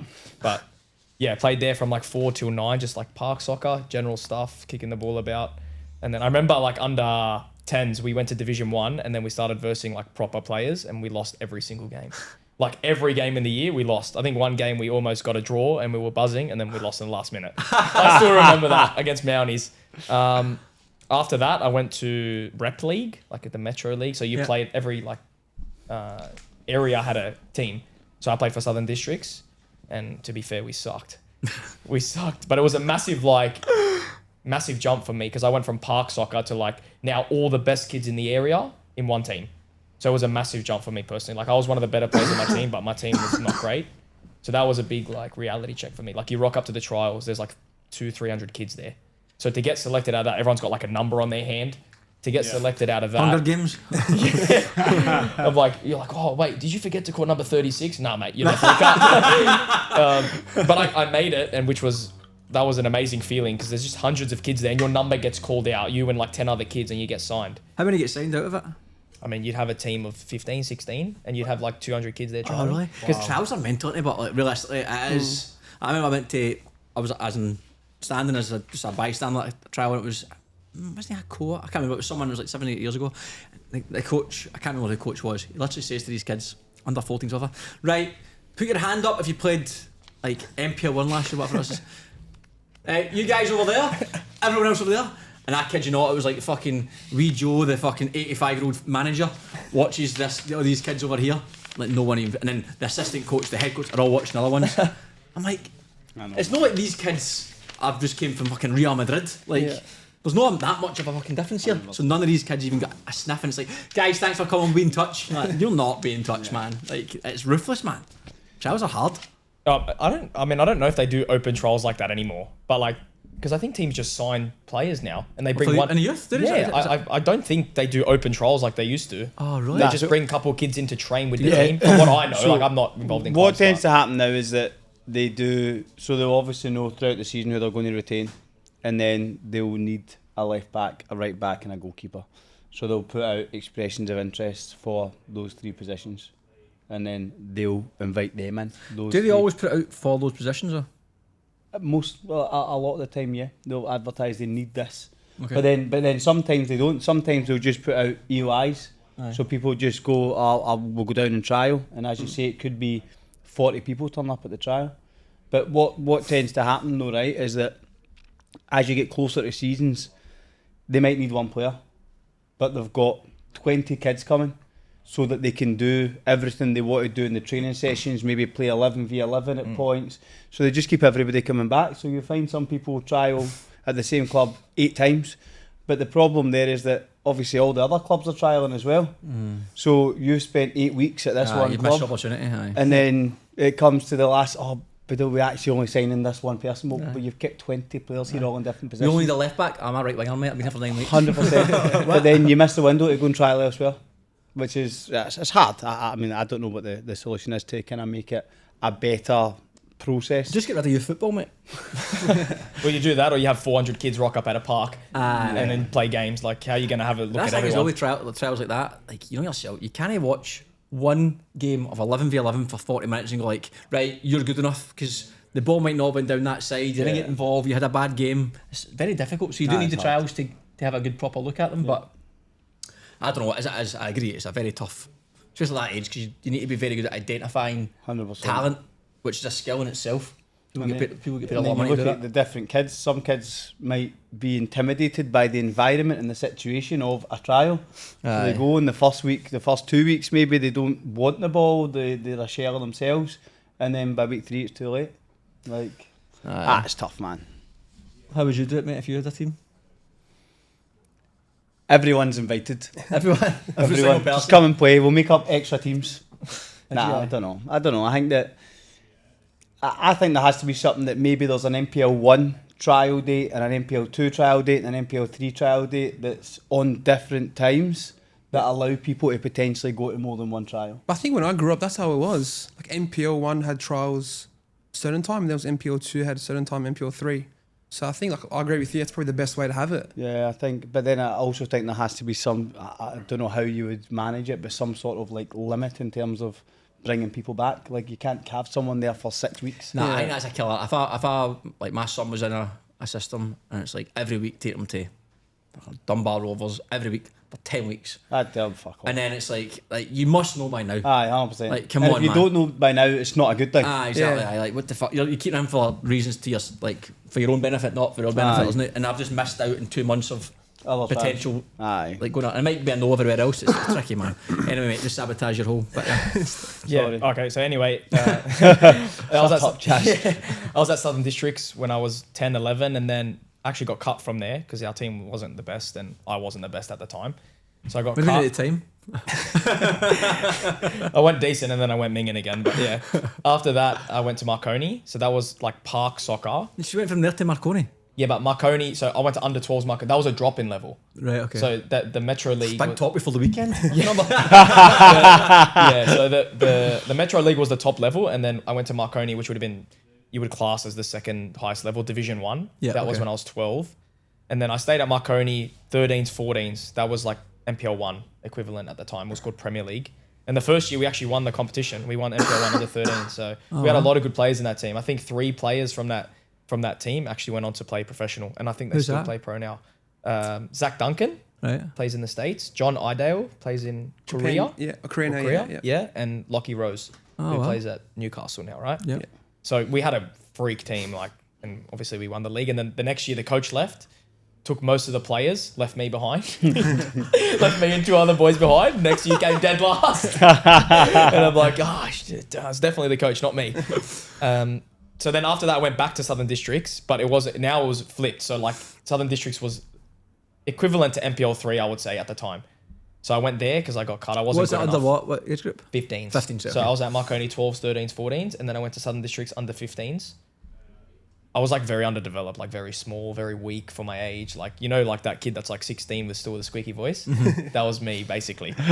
So I was there, played 1 year there, and then played park soccer after that for 2 years. So it's class though, because somebody else was on, can't remember who it was, and we say the same thing. Talk about transition from youth conversation there is like nowadays you talk to parents and they're like, under 12s for instance, I need to be playing my NPL team, I need to be in the system. You're like, why? Like, why go somewhere that's a good environment, a good coach that you'll be a better player, you'll actually get better at football and you'll enjoy it. Like bread and butter. 100%. Yeah. If you can play a whole year of youth football under 12s to 13s, you've enjoyed it and the coach made you better, magic. Next level, next year, try and do the same. You can still, when you get to an adult, like you have a lot of development to go, play NPL, 100%. if that's your goal, or above and beyond that. Like obviously you're showing right now, obviously Spirit contenders for say top 4, and you've come through park soccer. You've said multiple times that you weren't good enough for whatever reason, and like there is no really there's no like rush, man. way you need to do it as long as you're in the right environment and getting better, and then continue to develop yourself. So after that point where you got to under, would you say 18s, 16s? So I played 2 years park soccer, so it would have been 16s, 17s. So SD Raiders under 15s, that was NPL. NPL3 at the time. Like, So why did you go back to park soccer?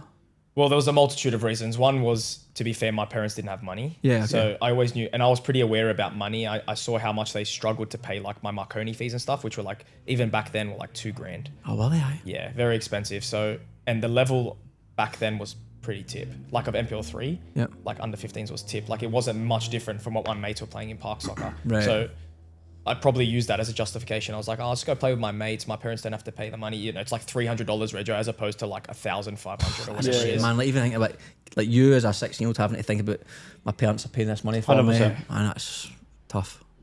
Oh, well, you know, it helped shape me today. So, but Yeah, it of was course. good that I was aware about those things even back then. I think that helped me mature at a younger age. Anyway, so I played park soccer for 2 years, and I realized like this wasn't for me. I went back to NPL3 at Granville. So once like I had a job and I made my own money, I could pay my own fees and stuff. So then it was no problem.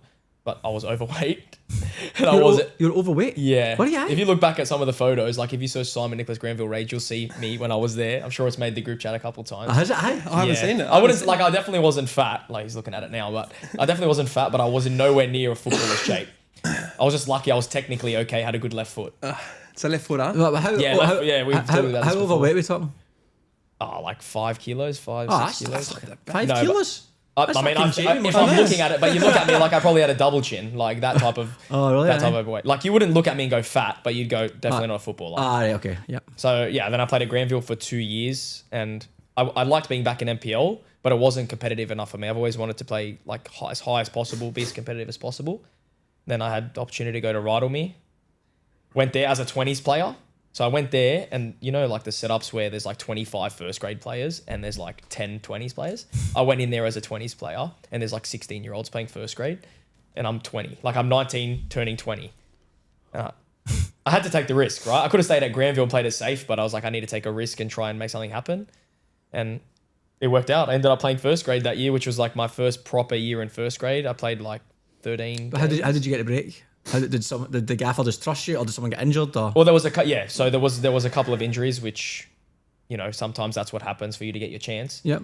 And one of the other kids that was a left back that was younger than me that was playing with first grade full time was probably not as good technically and not as good defensively. He was more going forward winger, whereas Rodomy was struggling to keep goals out. So they threw me in there. I still remember my debut against Northern Tigers, and we won. Oh yeah. Yeah, and they were really good back then as well. Like Shervin Adeli was there. Yeah. I think the other guy that played for Rydalmere, the striker, I can't remember his name. Westy. I think he was at Northern Tigers. I could be wrong, but Jamie Craig would have been there as well. they were a very good team, Yeah. and we ended up winning. And then after that, I started a handful of games, and then I was bouncing back and forth between the 20s and first grade that whole year. There was the whole player point system. I know I couldn't play a certain amount of games before the window because of the points. I don't know how they work, but still to this day. Anyway, we got relegated that year, and I knew I didn't want to stay in NPL3. I know I just had a good season in NPL2. I was young, and then had a few connections at SD Raiders. And then, I ended up at SD Raiders for both the COVID seasons. So I was at SD for 2 years and I probably played like 18 games or something just because of the COVID years. So was that NPL3? No, that was NPL2. So Rockdale went down, SD went up. Right. So then, I just jumped ship. Went to SD Raiders and I played 2 games, broke my foot, and then missed the whole reboot season, which was like that 10, 11 game season. So I only get to play 2 games. But lucky I showed enough in those games to get offered to stay again. Second year, we played 15, 16 games, played basically every game. And then COVID hits again. Fuck. So then, obviously everyone goes, you're not training with your team anymore. You just like, they send a running program for a couple of weeks. And then once you find out season's binned, you're just off season, relaxing. I signed to stay there again, but I put a clause in there saying if I had an opportunity to go higher, that they would let me go. And then, RPR reached out to a few NPL1 clubs. RPR. You reached out to them? Yeah, I reached out. So no one reached out to me. Like, no, definitely not. I wasn't one of those players where they're like, oh, yeah, come in. Like I had to get phone numbers off people I knew to reach out. So I who did you contact? Sorry? Who did you contact? Nick Carl. Right, okay. Yeah, so he had a few numbers of first grade. And then I also had someone I knew in the board at RPR. Mm-hmm. So they knew that they were looking for a left-footed defender. So I reached out to all the clubs, and then RPR was the only one that got back saying, we'll bring you in for a trial. And so I was training with SD at the time still. So funny enough, SD was training Monday, Tuesday, Thursday. RPR at the time was training Wednesday, Friday. Oh my God, lucky. So I was training every single day. And I mean, I look back, I was young, so I wasn't feeling no soreness at all. Aye. I was just happy to be like training with an NPL1 team and still training with SD Raiders, which I had my mates there. I knew the squad for years. Anyway, got signed for RPR.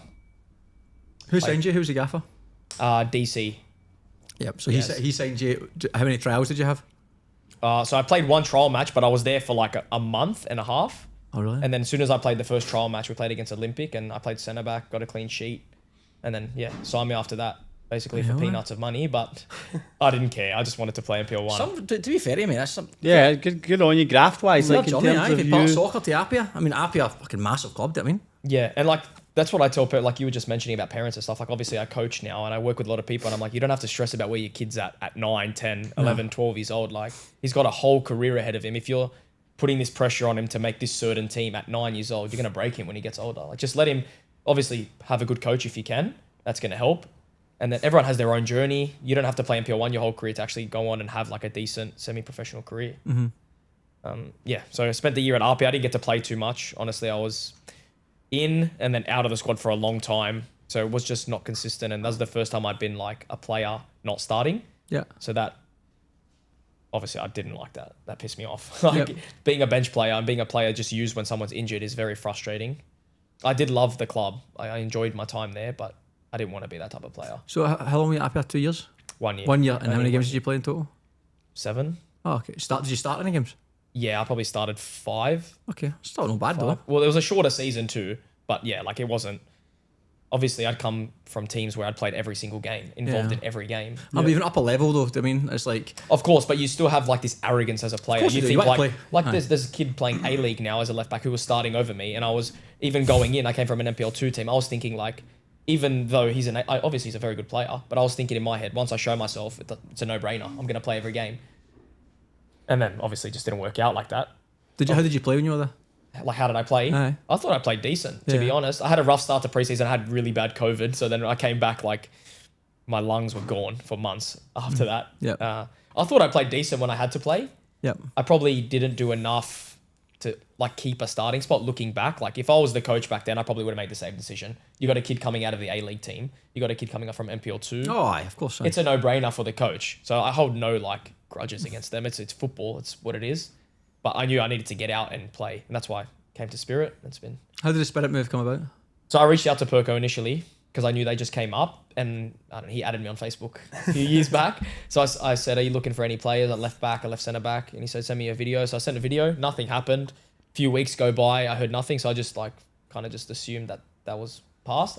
I was planning on staying at RPA. They wanted to keep me, but it was just going to be like a same type of utility player, come in when someone's injured, whatever. I didn't want to go back to NPL2 again because I'd worked so hard to get there. I was like, I don't want to go back to NPL2. Who knows how long it's going to take me to get back up again. Yep. That was my thought process. Anyway, Matthew Cahill signed for Spirit, and he was at RPO with me. And he must have had the best. He must have gave me the best raps to Perko on the phone and said, "This guy's a freak." Like, absolutely sold Perko a dream. And then the next day, Perko calls me, and then we have a meeting, and then obviously, yeah, that's what happened. Ended up at Spirit, and it's been 3 years now. First 2 years were a bit rough. We finished mid-table, and now obviously we're sitting first. So if you told me that when I first came to Spirit 3 years ago, I'd be like, "You're an idiot." But obviously we've made some great signings. Recruitment's been unreal, bringing in players like Jamie. Thanks, mate. Top player when he can play once every 4 weeks when that car folds up. But yeah, now we're sitting at first, and obviously our ambition is to go and win the league, and we have a few big games going. Marconi this weekend, and then after that Olympic. I mean, there's going to be no easy game from here on in, but I think besides winning the league, I want to play in the Australian Championship. Something I've always wanted to play professional. And if I can get as close to professional as possible, which I think the Oz Championship is going to be another step up from NPL, I mean, I think I'll be a happy man. Of course, mate. I think it's probably. I mean, the Spirit thing is interesting because when you signed, Spirit did just come up. They did a fairly decent year, got promoted. I think won the World Cup final, and then had that little run in the last 32 or 16. I can't remember of FFA Cup. But that year, although you look where Spirit came from, they have been a wee bit in ascendancy. Because I was talking to someone about this recently, and like, "Oh, how long have you been at Spirit for?" I'm like, 4 years or whatever. And I'm like, so I'm obviously mentioned the first year. I'm like, then obviously you get into NPL1, very difficult your first year of any new league, especially on the budget that Spirit had. And we finished, we solidified this place. And NPL1, it's always the first target. And it's like, can you stay in the league? You stayed in the league, brilliant. And then we got to the semi-finals of the World Cup. We get scudded off Rockdale, to be fair. We'll not talk about that game for you, Simon. Let's leave it at that, mate. So I scudded off Rockdale, but then we got to, again, the year after, we finished 10th, so a higher position, got to the last 16 of the Australia Cup. And again, you're looking at, as in terms of trajectory, every year was getting better upon better. And to be fair, I think last year, honestly, if you looked at our squad on paper, like we signed 2 visa players. One had to leave after 6 weeks or something like that because his wife got not well. The other one was a Gianni from New Zealand, who had scored 9 million goals in 3 games and scored no goals in 9 million games after that. I had to leave he went back to New Zealand. It was obviously disappointing the way it worked out. It was obviously a good player, it didn't work out with Spirit. Then we had, you look at our midfield, where it was, we had Lummy, who was ex-pro, brilliant player, but he was at the tail end of his career, ended up retiring. Maka, who's now a fullback for fucking Blacktown, who's a weapon, fully fit. We had Jesse up front, who's playing at Hills, who's came from Park Soccer. So the team was Lewis Lobo, who's at the tail end of his career. So it was like a completely different landscape to now when you've got Kubu, Afuka, Corey Kavanagh's back, Wiggs. It's like a complete transformative team. So I don't think it's, I know jokingly we go, be mad to think of where we've came from, but when you look at the transition player wise, I think it's big, like Jamie coming in, Brady coming in, Afuka, Kubu. Yourself's now an established player in that team. Jordi Perez coming in, Corey coming back, Wiggs coming back, Mikey's been fucking flying this year. Even the young boys too, like Harry coming up. Coming up, and you look at Zane, who we got from Manly, who didn't lose a bit par player, who's the first half of the season, Zane has been unbelievable for us. So like the squad, I think I was listening, in fact I wasn't, I was listening to the Gantry podcast on the way here, and they mentioned that, they mentioned like, if you looked on paper where these players came from, like Jamie came from Blacktown Spartans. You've obviously came through the last 3 years, but you came from at SD Raiders and Apia. From there, you got released. Afuka was leaving Wolves. Had a good year, don't get me wrong, Afuka, but he was leaving. Kubu got relegated with Hills. Brady was at Bonnyrigg. I know he had a professional career, but he played with other team players there. Then you look at Andre Takami, who was signed, was playing at Wolves as a fullback, and then I was up in Queensland playing. Frankie came from college soccer in America. Kaya as well, big jump. Kaya from youth, basically come through the youth, under 18 or 20s in Spirit. Like you're looking at that on paper, going like, fucking, this is not lads who've played ex-A-League players all coming through. They've all came from NPL2 or had a wee journey, so they've all proved themselves to play NPL1 players and came together. Like it's been it's interesting the way it's all shaped together. I haven't done fuck all yet, haven't won anything, but in terms of even if the league finished, say Spirit finished 4th, for talk's sake, the trajectory from there to 11th to 10th, World Cup final runs, winning the World Cup, getting promoted, the last 16 twice, no, last 16, last 32, and then going to even 4th, or or even making finals in general. Yeah. Fucking, it's a fair decent run to be part of that for you to come through. Obviously, you missed that promotion year, but it is mad to be part of that because you've been we've had a lot of players coming. I think the second year we turned over about 11 players. And I think this year we turned over quite a lot as well. So it's interesting to see the big turnover throughout the club. Me as a coach as well, just seeing the turnover. The coaching staff has pretty much been consistent throughout, but other than Nick Pareca coming in for Tony Lazaro, but it's interesting to see that journey from yourself, obviously getting from the park soccer to that, and then the last 3 years. Do you think what do you think's changed in the last 3 years from Spirit's perspective? Because obviously you've been there the whole time. Think much has changed? Well, I mean, the first thing that pops in my head is recruitment. Like this year, like obviously we've had good players in the past, but like in terms of like proper quality, like to win us games week in, week out. Striker's big in it, centre forward. It's obviously having a striker is huge, and then obviously Taki's been unbelievable. Just I think the recruitment, honestly, like obviously the club's on the rise. Like you look at the whole club as a whole, it's a massive project. In terms of first grade exclusively, it's just been, to be honest, this year it's just recruitment. We've brought in quality players. Every player we've brought in has done what they've needed to do for the squad. Yep. And it's been, we've had more depth this year than we've ever had at Spirit. I remember like first year we had a really good 11, maybe a couple players that can come in, but now it's truly like every player on the squad list, 17 players, can come in and do a job. Mm-hmm. And that's what you need. And that's been the biggest thing for me, is just the players we've brought in have been huge. Recruitment's your bread and butter, isn't it? That's you look at every club in the world. You've got a good squad. That's why I'm so surprised. Like, look at teams like Olympic and even Sydney United, and even Sutherland. We're talking about Sutherland. Yeah. Like they've recruited. You'd say they've recruited well. I think C9's the biggest one. Like start of the year, I think Everyone would have said, they're a joke, man. Man, they would have been easily a top 2 team. You know what I mean? Yeah. Like on paper, they're ridiculously good, but it just hasn't happened. Like, I think the biggest thing for us too, obviously recruitment, but just personnel, like the players we've brought in, different personalities. Like, that's also what I meant as well. Is like we've brought in players that gel well together. We don't have any like dickheads in our change room. Like it's a great environment to be in. Coaching staff. Except the coaching staff. No comment. No, even last year when we were in tough times, I don't think we won until like round 8 or 9 last year. We were in like a proper relegation. Like everyone's thinking that, and we still got boys taking the piss in the change room. And I'm not that type of guy. Like I'm thinking like what's wrong with these guys? Like we haven't won in 8 games and everyone's laughing and taking the piss at training. But looking back, like we needed those characters to of course help push us. Yeah. So now when you're winning, it just makes it 10 times better. Aye, the morale's way higher. Winning fixes everything, bro. You could have any problem in the world and then you win, just slaps a bit of tape on it and everything's fixed. No one talks about anything when you're winning. Well, I think a big thing would be the personality. I'll talk about recruitment, but I think outside of skill and all the rest of it is just the personality of leadership, like more vocal players. I think one thing we've had in the past is you're trying to bring through youth players, like Kyle Shaw is a great example. Phenomenal player. Went on to play with Sydney FC, brilliant player, but quiet.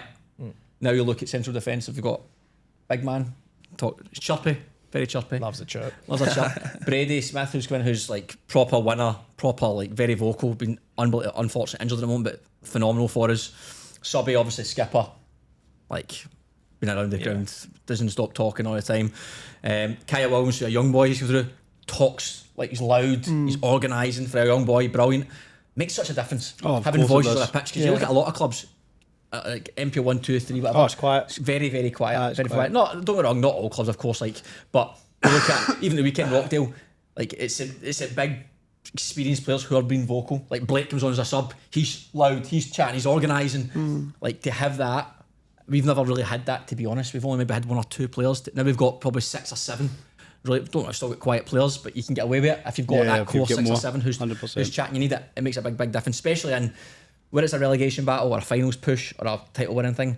You need those people for morale, to make sure people level-headed, or because some days Jimmy might be quiet because something's going on in his life, but then you've got somebody else to come in and be vocal. 100%. Whereas if you've only got that 1 or 2 and they both are off it, the whole place is fucking flat. It's flat. I noticed that. I noticed that when I went from SD to RPR. Like the first thing the coach, first feedback he was giving me is like, you need to be instructing the players in front of you more. Like you're way too quiet.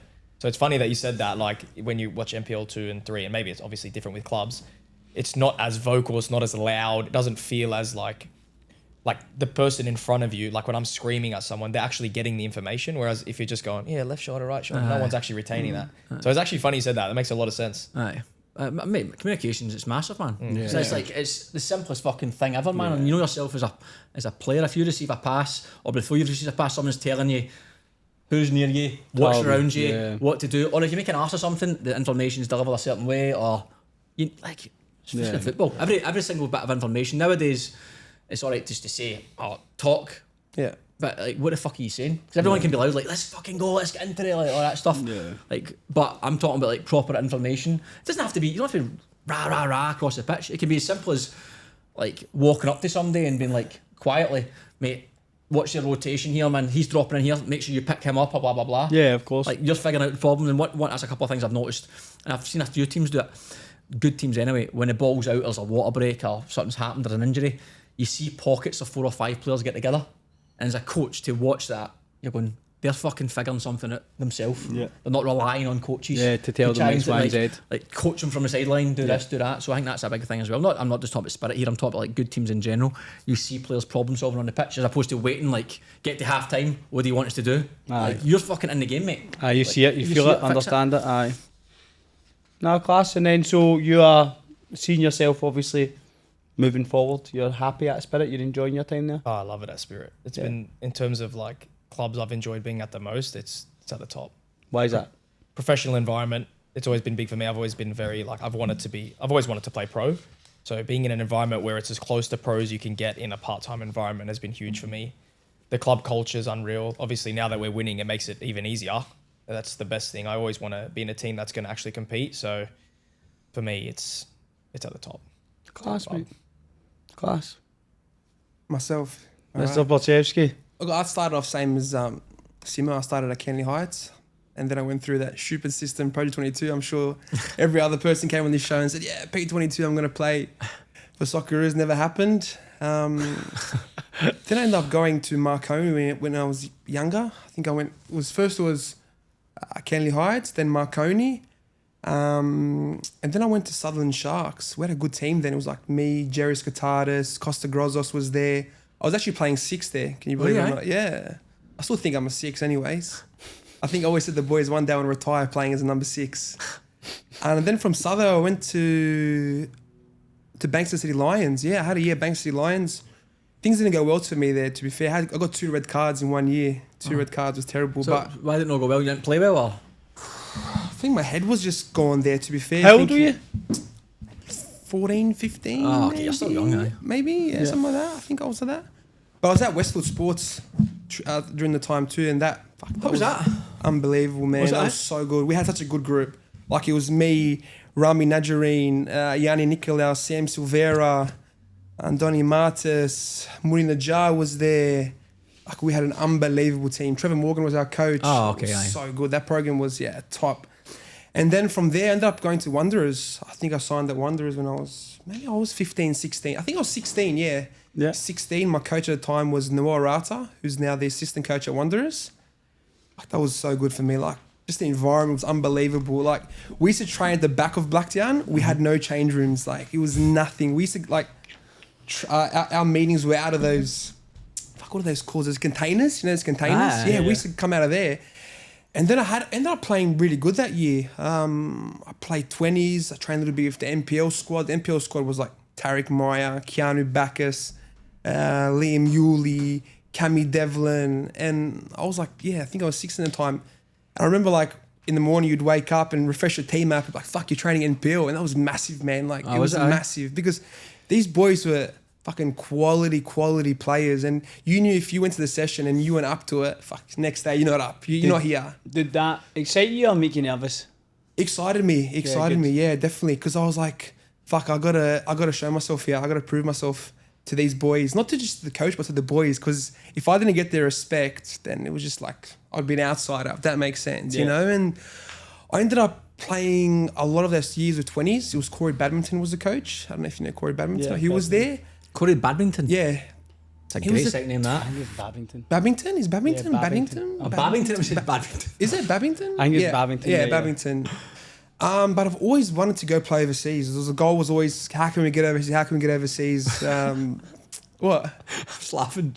Doing badminton. Good sport, that. Same. Yeah, it was always about how can I get overseas? It was always in the back of my dad's mind thinking, fuck, how can we get you overseas. It was difficult, no EU passport. Why were you so desperate to go overseas? I think it was more because I was at Wanderers at the time where there was a lot of older players there. Yeah, okay. And it was Never not gonna as, break through, and basically. not as easy for a youngster to get through as it is right now. Yeah. So it was like, how can we get overseas? And I remember I was going back and forth to Germany trying to figure out, how can I stay here? My mum ended up doing a German course for a whole year. So she dedicated whole weekends just to learn German to come to try and get a job in Germany. But she couldn't get a job. It was very difficult. So is your mum now fluent in German? No, she's not. She's not. Mate, that's a tough language to learn, believe Bonjour. me. What was that? Bonjour? That's in the wrong language, mate. Fucking joke. But yeah, she fucking for a whole year, man, she was learning German. That's mad, It man. was and then I ended up fucking those guys put me off my story. Man. But you know what? See, just to give you a break to refocus, right? That is such commitment from your family. Do you know what I mean? To be like, I'm going to sacrifice every weekend to try and give you an opportunity. Yeah, This guy's taking the piss. Do you know what I mean? Wasn't that good, Gaz? Actually, You're saying the wrong language. it's the accent, bro. I'm telling you, It was fucking it's French. the fucking accent, mate. I'm telling you. Bonjour and a Scottish accent. Hey, but your accent's better to Gaz's, man. Oh, everyone's always said Fuck, that. Gaz is crying too, man. He's Relax, got the man. African twang. African twang. Fucking tight. Yeah, and so back to my story. I actually ended up going on holidays to Macedonia, and there was a family friend of mine who was in the national team of Macedonia, and he said, "Fuck, do you want to come play for Macedonia?" And I thought, all right, let's see how it goes. Ended up trialing, and they said, "Hey, do you want to play for Macedonia?" I said, "Yeah, let's do it." But I didn't have a passport at the time, and my mum was like, "How do we get the passport?" And there was a guy from the head of Macedonia goes, "Don't worry, we'll sort it out. We'll get it all sorted." And I need to try and get my passport done in 2 days. Okay. It was so rushed. It was so quickly done. And the guy's like, "Don't worry, we've got this guy. He'll drive you to get your paperwork done, whatnot." This guy rocked out with a black coat, full shady bloke. And me and my mum "Fuck, man, this is sus, you know?" And we were in Skopje and we had to drive to Bittel. That's about 2-hour drive. And that guy got there in about an hour and 30. He was fucking flogging it down just to get this paperwork done. And I was sitting in the front seat and he was joking with my mum and saying, haha, don't open the front, don't look under your seat, sorry. We're thinking, what do you mean don't look under your seat? What's there? The guy probably has a gun, you know what I mean? It was just so shady, man. It was fucked. So I ended up getting my passport done and I had no idea who we were going to verse. It was either a friendly match, a qualifier, whatnot. And I got into the camp and they said, oh, we've got qualifiers. We're going to be versing, was it Italy, Albania and Serbia. Fucking hell. I thought, all right, let's go. Let's see what happens. We flew over to Bologna and our first game was against, Serbia? Yeah, we're playing in Serbia. I thought, fuck, I remember walking out, it's the national anthem. Did you start? Yeah, I started. Fucking hell. I started. I was thinking, fuck, man, this is a big moment. We ended up losing, I think it was 2-0, 2-1. How did you play? I played all right. Did my job. You played as a six? Nah, centre back. I was just vocal, just being vocal, trying to be that boss in defence. We ended up losing, and then the next game we played against Italy. I had fucking no idea who played for Italy. Honestly, these guys rocked up in their fucking Louis Vuitton bags, they're dressing all beautiful and whatever. And I thought in my head, I'm like, fuck these cunts. I want to smash them. You know what I mean? And then I saw his one player was Moise Keane was playing. Moise Keane. I thought, fuck this guy. I want to smash him. You know what I mean? We ended up drawing 0-0. It was fucking good result for us. We drew 0-0. Play well. Yeah, and then we ended up playing Albania, and we thought, fuck, we need to win here, just so we can get into the third place. Because how it was is, if you had finished third, the best third could go through. Yeah. I think we beat Albania. I can't remember the score. We ended up beating Albania, and then we ended up finishing third. And it was, I think it was Armenia or someone versus somebody. Another game, and we needed that game I think we needed Armenia to win or something like that. The game ended up 0-0, no yellow cards, it was no corners, nothing. So they ended up going through because they had we had 2 yellow cards, they had 1 yellow card the whole tournament. So it was a bit fucked like that. And then we ended up coming back to Macedonia, and then I got a phone call from this agent, called me and said, hey, what's your plan? What are you doing? And I had no idea. I thought, I'm just going to go back to the Wanderers. He goes, no, Red Bull Salzburg wants you to come in Austria. I had no idea who Red Bull Salzburg was. They flew me over to Austria, me and my mum. They picked me up from the airport, this agent, and they drove me to the campus in Austria in Salzburg. Like I turned up, man. These facilities were unbelievable facilities. And my coach at the time was Marco Rose. He's the coach. Yeah. You know, the one that, Brilliant coach. Yeah, he was there. And I was just remember just being on the pitch thinking, fuck, Did you meet Marco Rose? Yeah, I met him, yeah. did you? I met him, yeah. He was the coach of the under-17s at the time. Right, okay. And I remember being on the pitch thinking, fuck, this is unbelievable. Like just the facilities, the quality of the players was just... Did you notice a massive difference in standard? Yeah, it was a big difference. Massive difference in terms of the quality they had there. And I was lucky enough to stay on the facility. So there was a campus there. And I remember meeting one of these boys, there's a striker, and he goes to me, oh, like, do you guys get paid in Australia to play? I was like, NPL, like for Wanderers. I go, no, I don't. I got it myself. He goes, yeah, I get paid 500 euros per goal. He scored 5 goals that weekend. I was like, oh my God. Like at that time for a young kid, I was like, that's a big thing, you know? And I spent 2 weeks there, but this was during winter, so it was cold, freezing, man. Yeah. It was Austria, freezing, freezing cold. My mum didn't really see me as much. She was in the hotel. She was getting a bit homesick at the time, thinking, fuck. So what was she doing in her spare time? Just chilling, Just honestly. talking to Just Learning German. Nah, this was before that. This was way before that, yeah. Okay, yeah. And then my 2 weeks finished, and then we had a chat with Marco Royce and the TD at the time, and he just said, look, you're good, but you're not better than what we have. And, you know, that was honesty. Then I ended up coming back to Australia. I was playing still at the Wanderers, but it was always like, I want to go back overseas. I want to go overseas. And then we had a friendly against Romania. So we played against Romania, and then I played pretty good, to be fair. How many caps did you have for the Macedonian team? I played from the 17s to the 21s. Fucking hell. Yeah. So we played against Romania.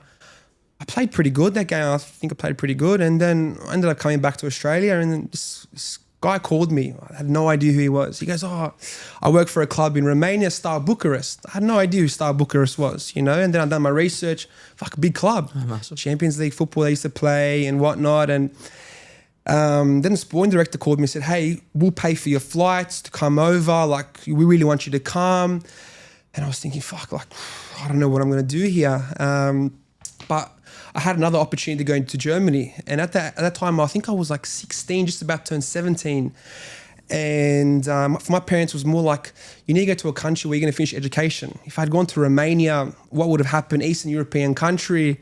So that offer was still on the table for Romania, and we kept on stalling it. And then all of a sudden, it went from calling me to my mum's phone, and then my home phone. There was all these agents, guys from the club, like ringing my home phone 1 o'clock, 2 o'clock in the morning, saying, oh, is Jamie going to come? Get him on the flight. We really want him. So I don't know what was going on. Probably like one agent was paying this guy or that guy to get me over, and they're all getting a cut from it. Okay. So they were like harassing me, calling 1 o'clock, 2 o'clock in the morning. I remember my mum, like, we were disconnecting the home phone, thinking like, this is fucked.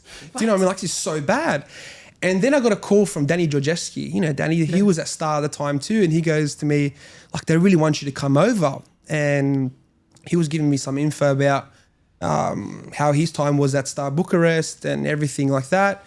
And then I just said to him, look, Danny, like, I'm 16, going on to 17. I need to be in an environment where I need to go to school. It's really important I finish my schooling. So then I turned that offer down in Star, and I ended up signing for a club in Germany where their first team wasn't professional, but the under-19 played second league. So because I had no EU passport, I wasn't allowed to play for a professional club. Yeah. So I had to sign for a club where, as I said, the first team was semi-pro, but the under-19 was quite good. So I played in the second league, the under-19s. I did pretty good at the time. You know, I was playing really well week in, week out. I was still playing national team, some games. We ended up, probably the one that stood out to me, we played England. So we ended up playing England. We played players like Emil Smith-Rowe, Callum Hudson-Odoi, Lamptey, that centre-back from Crystal Palace, Guehi. Marcus Guehi, yeah. And I remember we rocked up at the facilities. I think, is it St. James Park? St. George's. St. George's Park, yeah. St. George's Park. Mate, that was unbelievable. Like, the facilities were, for me, the best. We ended up walking in the tunnel, and then on the sides, I had all these photos of like Wayne Rooney, David Beckham, and I was thinking, fuck, this is next level here. You know what I mean? And we ended up playing that game, and I just remember like that Hudson-Odoi, how explosive he was. Like, he'd do a step over, and he would take off, and he was just gone. He was just gone. And I was just thinking, fuck, if he comes down my way, I just want to break him. Like, just in my head, I was thinking, this cunt's getting past my defender every single time. Like, if he comes in me, I just want to smash him. And I was probably like one of the only boys in the team who could speak English. So I was talking to those boys on the pitch, those English boys, having a laugh, bit of banter. We ended up losing 5-0. We got pumped. Like, they were so good. And I remember the boys in my team were like, fuck, let's go switch jerseys with them. And I was thinking, hell no, bro. I'm not going to go to them and ask them for a jersey. So some of the boys ended up swapping jerseys. I didn't do it because I was like, I feel like I was going to belittle myself. Like, if I asked him for a jersey, do you know what I mean? So then that happened. Then I went back to obviously playing for Germany, in the German team I played for. Had a good year. And I thought, fuck, I need to take that next step. I turned 18, so then I was eligible to sign for a pro club. I had a few clubs knocking on my door. One that stood out was Eintracht Braunschweig. Their first team played Bundesliga 3. And they were just saying, come over for a trial. But the club was saying to me, no, you can't go. If you go, we'll kick you out of the team. So I was like, fuck. If I end up going and nothing happens, I don't have a club here. Yeah, okay. And the agent at the time was putting pressure on me saying, nah, go, don't worry, you'll sort out. And I said to him, look, man, no, like, I don't want to do it. Like, you know, it's very important that if I don't make it, I need to have the club to fall back on. So I ended up playing for that team that I was at, playing well. And then I had a club call me, Fortuna Düsseldorf. They ended up calling me. They had an Aussie boy there called Joshy Laws. Okay. He played this year at Wanderers. So he was there. I went in for a trial for probably 1 or 2 weeks. And they said to me, hey, we want to sign you. And I was thinking, fuck, this is amazing. Like, well, Düsseldorf are the Bundesliga 1, main Bundesliga? At the time, they were Bundesliga 1, so Brendan Briller was there. Right. He played there. Right now, they're playing Bundesliga 2, but they're under 19s playing Bundesliga. Yeah. So they said to me, hey, we want to sign you. And I was thinking, fuck, like, this is, you know, this is great. Like, this, you know, I've come over here so young and I've got the opportunity to sign for this team. So I ended up signing for Düsseldorf. I done my medical, everything was good. Probably 2 weeks into training, I was riding my bike to training and then I ended up getting hit by a car. A car hit me at 50 kilometres. What? Yeah, man. So I got hit by a car. That agent was still at Bucharest. Pardon? That agent was still at Bucharest. You owe me 50 grand. Yeah, so I got hit by a car, man, at 50 Ks. I still remember it. Like, I was crossing the road. I probably shouldn't have crossed where I crossed, but he obviously was speeding, looking to my right and then just getting hit. And then I remember like waking up on the top of the car and then just blacking out again. And I remember ending up on the floor and just looking up thinking, fuck, what's just happened? You know, like, it's funny. Like, I get it. People laugh at it. It's funny, you know. That's crazy. No, yeah, it's a crazy story, man. So what happened to you? So I ended up fucking going into hospital.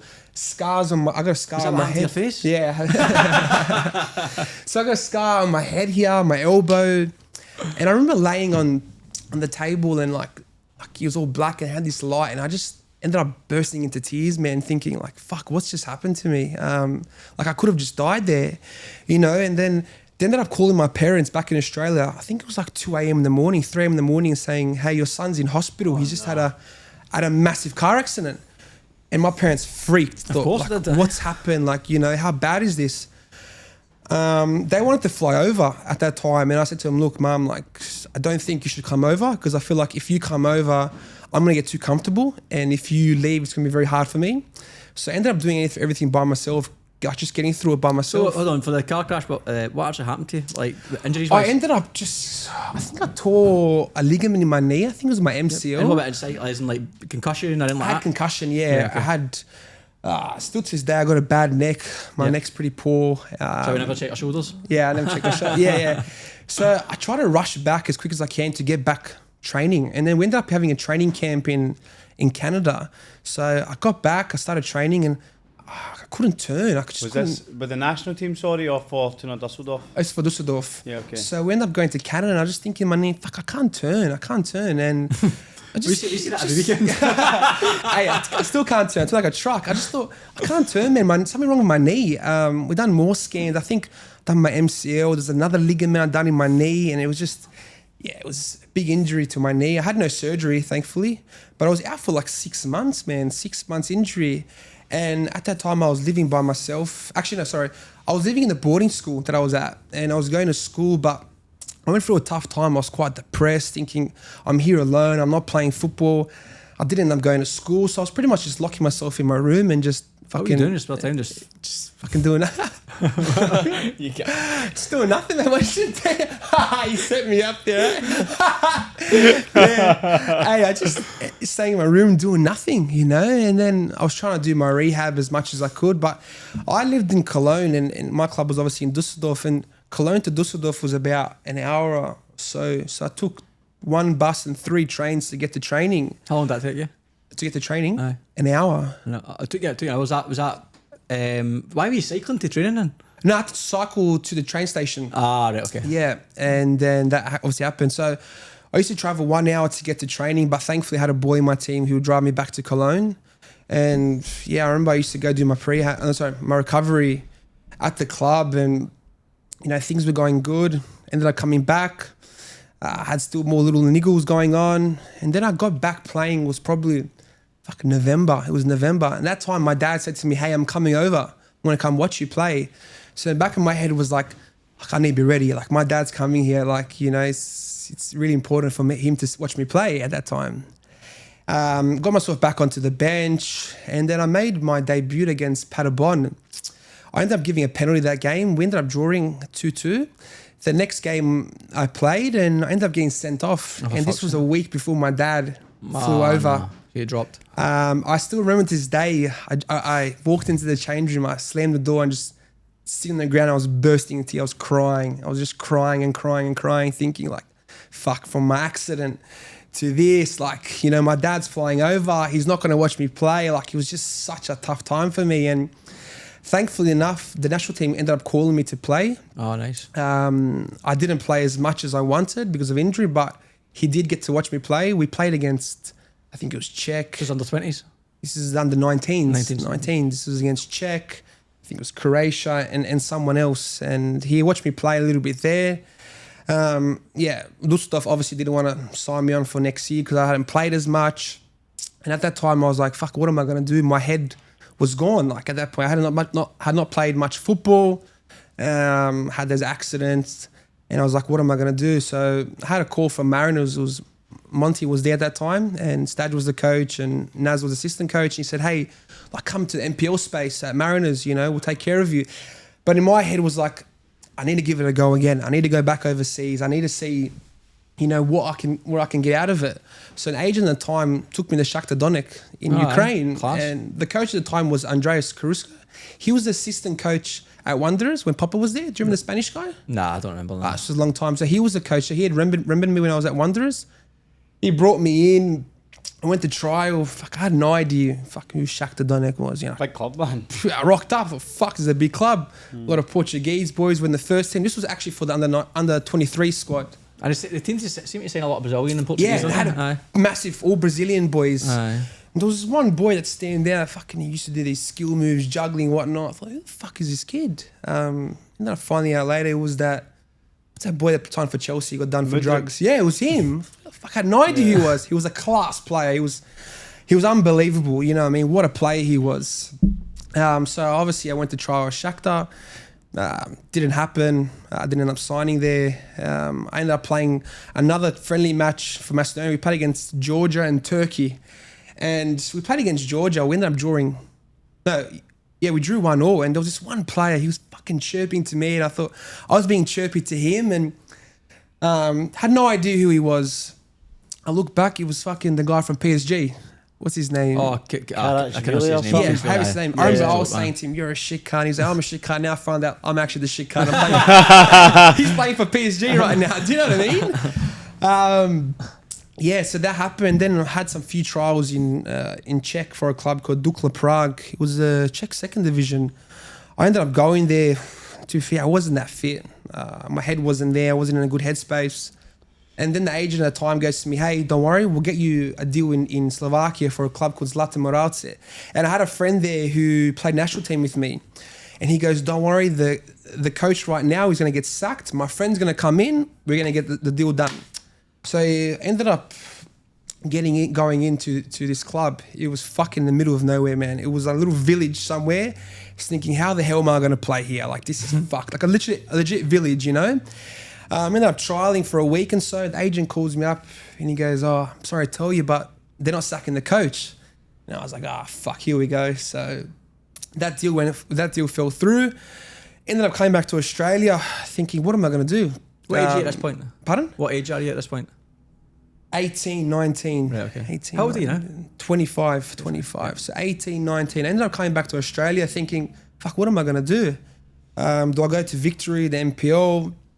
Do I go to Mariners? Or do I go back to Wanderers? And at that time, I just wanted to be close to family, honestly. Yeah. With what happened with my accident and everything, I just thought, I just want to be close to family. So I ended up going to Wanderers at that time because a friend of mine knew the head coach, Marcus Babbel. He was the German guy, but I was still NPL there. So Arthur Dillis was there.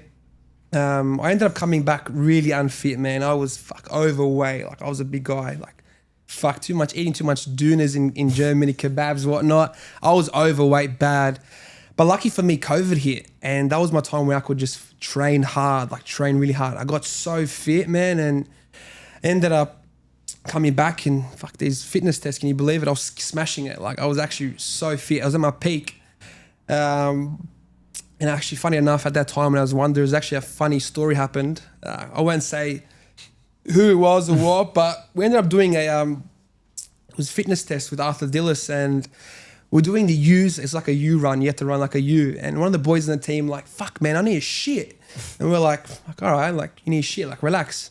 And he's like, no, I really need to go. So the lad ended up pulling his pants down, just dropping a fucking dump right there in the corner. And we were like, fuck, man, are you serious right now? So we had to keep running past it, and it fucking stunk, man. Like it stunk. Let me tell you, it stunk. And the next day came in, and the boys like, yeah, man, fuck, I don't know what happened to me yesterday. My stomach was fucked. Anyway, we went back. We were doing, it was like a cage game. And after that, we went to running again. And he goes, I need to fucking shit again. And we're like, all right, we'll quickly get to the toilet. And as the boy was running, he ended up fucking shitting everywhere. On the way there? On the way there, on the concrete. Was his pants down? No, he shut himself. It all on the concrete. Oh, no. And fucking... At that time, he was one of our managers. He ended up whistling him after with the gurney. He was fucking washing the shit down. And yeah, that poor kid, it was fucking tough for him. Let me tell you that. Is he still playing? Yeah, he's still playing. I won't say who he is. Still playing. He's playing at a good level too, to be fair. But yeah, that was a fucking pretty funny story, to be fair. And back to my story, I was actually, so back when I was playing there, but it was tough for me, man. There was a lot of good centre-backs there. Tasma Karudis was there. We had Matthew Cordy was there at the time. So for me to break the A-League was really tough. It was going to be really tough for me. So they said to me, look, Jamie, if you want to hang around. We'll keep you. And then... Clean up the shit. Yeah. They said, we'll keep you, hang around.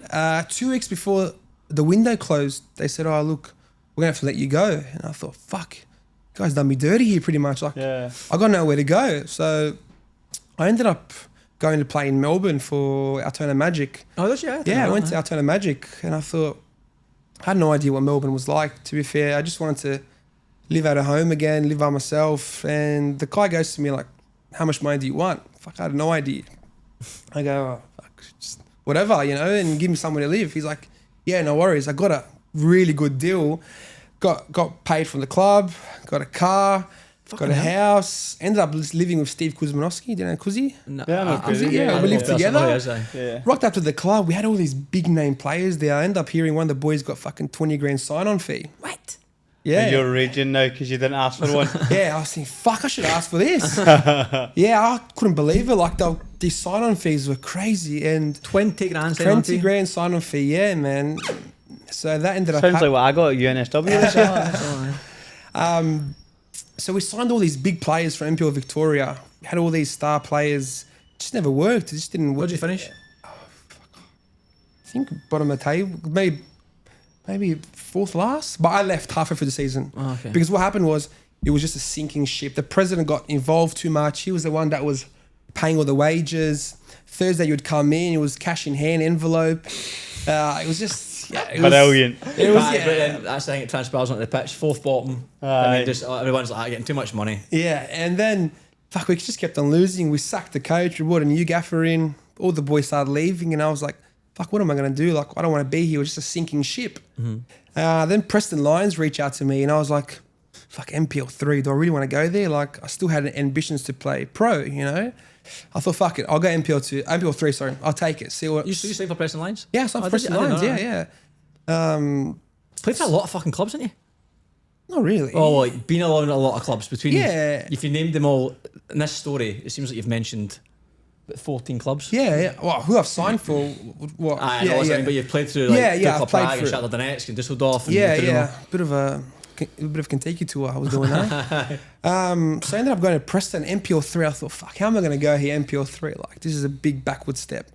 Walked up to the club. The professionalism was crazy. Like, and then my first game, we played against Western United at Preston's home ground. I remember the stadium, like the crowd was full.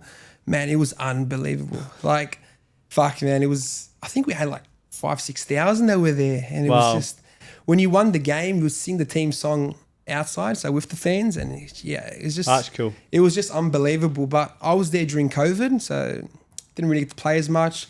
I thought, fuck, I'll come back to Sydney. I ended up signing at Rockdale for that year. Steve Zorich was my coach. We had a good team, man. Daniel Percevski was there. Mitchell Stamatellis was there. Lockie Griffith was there as well. So I played some games, probably not as much as I wanted to, but I did play. But there was something inside of me saying, I got to go back overseas. I got to give it a go. Like, if I don't do it again, I'm going to regret it in my life. So I got a chance to go play in Germany for the 5th division. So how it works in Germany, obviously you got your Bundesliga 2, 3, and then you got your 4th league, what's the Regionalliga. And Regionalliga is split up like, you got Regionalliga West, North, so like Sydney, Melbourne. Yeah. And the Regionalliga West is stacked. You got Borussia Dortmund second team, FC Cologne second team, Bayer Leverkusen second team. So like, it's some of the teams are semi-pro, some of the teams are pro. So I ended up signing for the 5th division for a club, and I thought, fuck, I'll go here. I'll do well for myself and see where I can end up.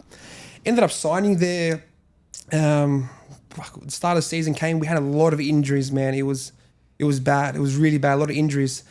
Coach got sacked. Players started leaving. Fuck. We ended up fucking having training sessions. No word of a lie. Like 6 players rock up, and God. I was like, "Fuck, I don't want to be here. Like, I don't want to be here anymore. This is a sinking ship." Like, it got really bad. So I ended up leaving, and then at that time it was either do I go back to Rockdale, or Perko called me and said, "Hey, like, do you want to come to Spirit?" He fucking threw me some good cash compared to what I'm on now, but anyway. He's like, "Do you want to come to Spirit?" And I was like, I don't know. I want to go somewhere where I'm probably quite comfortable. So ended up going back to Rockdale.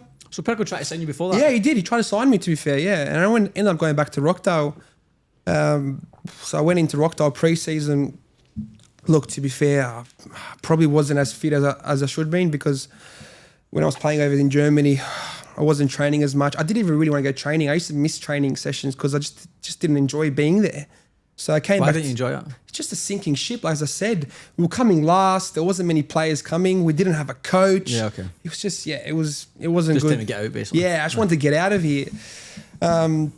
So I ended up coming back to Rockdale, as I said. I was unfit, yeah. I was definitely unfit. And Arthur Dillis called me to come to Newcastle Jets at the time. And he said, "Hey, what are you doing? Like, do you want to come to Jets?" And it didn't happen. Something happened, whatever, with the clubs. And I didn't end up going to Jets.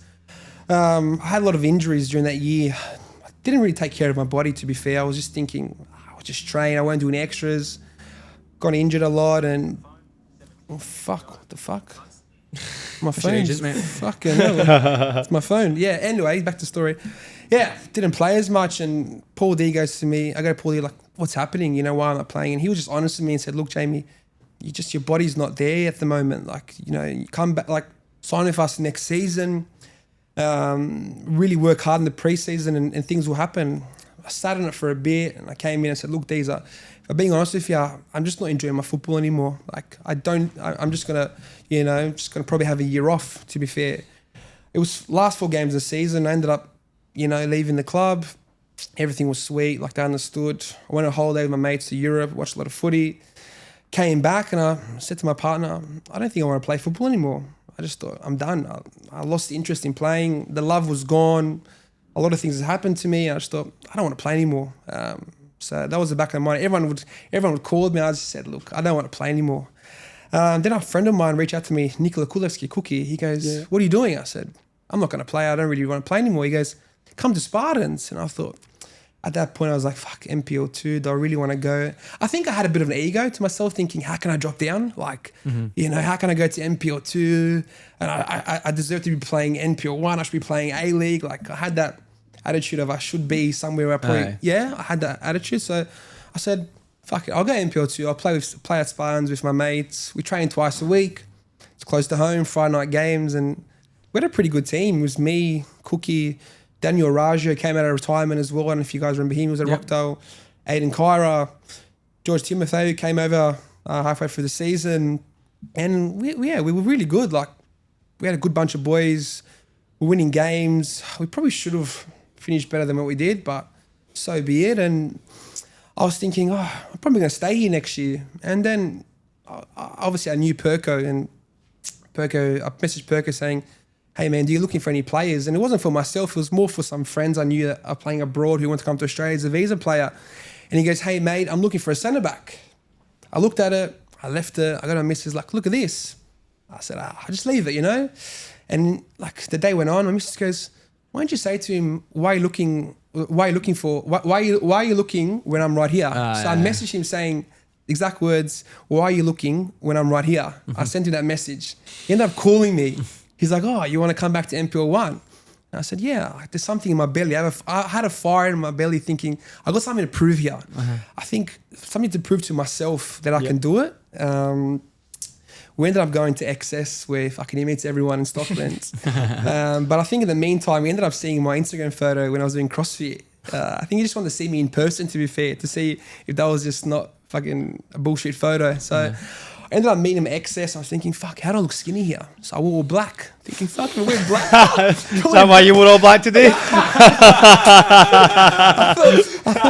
thought, fuck, if I wear black, I look pretty skinny. But I was skinny. It was my peak. I was doing CrossFit. I was strong. And he goes to me, so you want to come back to NPL1? I said, yeah, man, there's something in my belly. I got to prove something here. There's something I need to prove to myself that I can do it. And he's like, all right, we'll take you, you know? And then I said to him, that day I said to him, Perko, it's a win-win for you here. He goes, why? I said, I'm coming on peanuts and I'm going to be something that you need. I said to him, word for it. I said, you know, and I ended up coming in to pre-season with you boys. I remember thinking, fuck, this is going to be a tough pre-season. I'm going to get slaughtered here. Because I remember when I was at Rockdale, our pre-season was fucking tough. When Steve Zorich was there, I remember we used to come in Sunday mornings, we used to play cage game, and then we used to run to Brighton Beach, fucking do whatever we done there, come back and run again, and that was tough, man. So I remember coming in Thursday thinking, oh man, I felt fit, I was doing CrossFit, thinking, fuck, Gaz is going to smash us here. To be fair, it wasn't a tough pre-season, like... Never is, mate. Yeah, it wasn't at all. Like, I was thinking, fuck, this is pretty good. Football, mate. And then we ended up playing... most of the preseason games, and then the first game came up and Perko goes, I'm not going to start you. And I said, oh, okay, why? He goes, this is the reason. I think it's a big game for you. I think I'm just going to hold you off until the next week. And at that point in time, if you had spoken to me probably 3-4 years back, I probably would have told you to get fucked and said, you're wrong. But at that point I said, Perko, like, I trust you. Like, I believe what you're saying and I trust what your word is. And I didn't play that game. We ended up winning. Then I played the next week after against Blackdown City, and I've just been playing ever since, to be fair. And I just, to be fair, this year I've just been enjoying my football so much. And I don't think it's more so of Perko's changed me as a footballer. It's more of he's put me in an environment where I'm comfortable, an environment where he trusts me, and it's just given me the opportunity to show what I can do pretty much. And I think the formation we play just suits me. Yeah. You know, in the back three, me in the middle. I'm a player who likes to play with the ball, to drive. I'm vocal. So I didn't really know what I was getting myself into at the club. I didn't really know who Spirit was, to be fair. To be fair, I came in and thinking something different, Aussie club, you know. I've been through the world clubs. I've clearly played for every massive club there is. I thought, fuck, time for something to change. Went to Spirit. So, and I remember I came into the change room thinking, fuck, this is a good dressing room.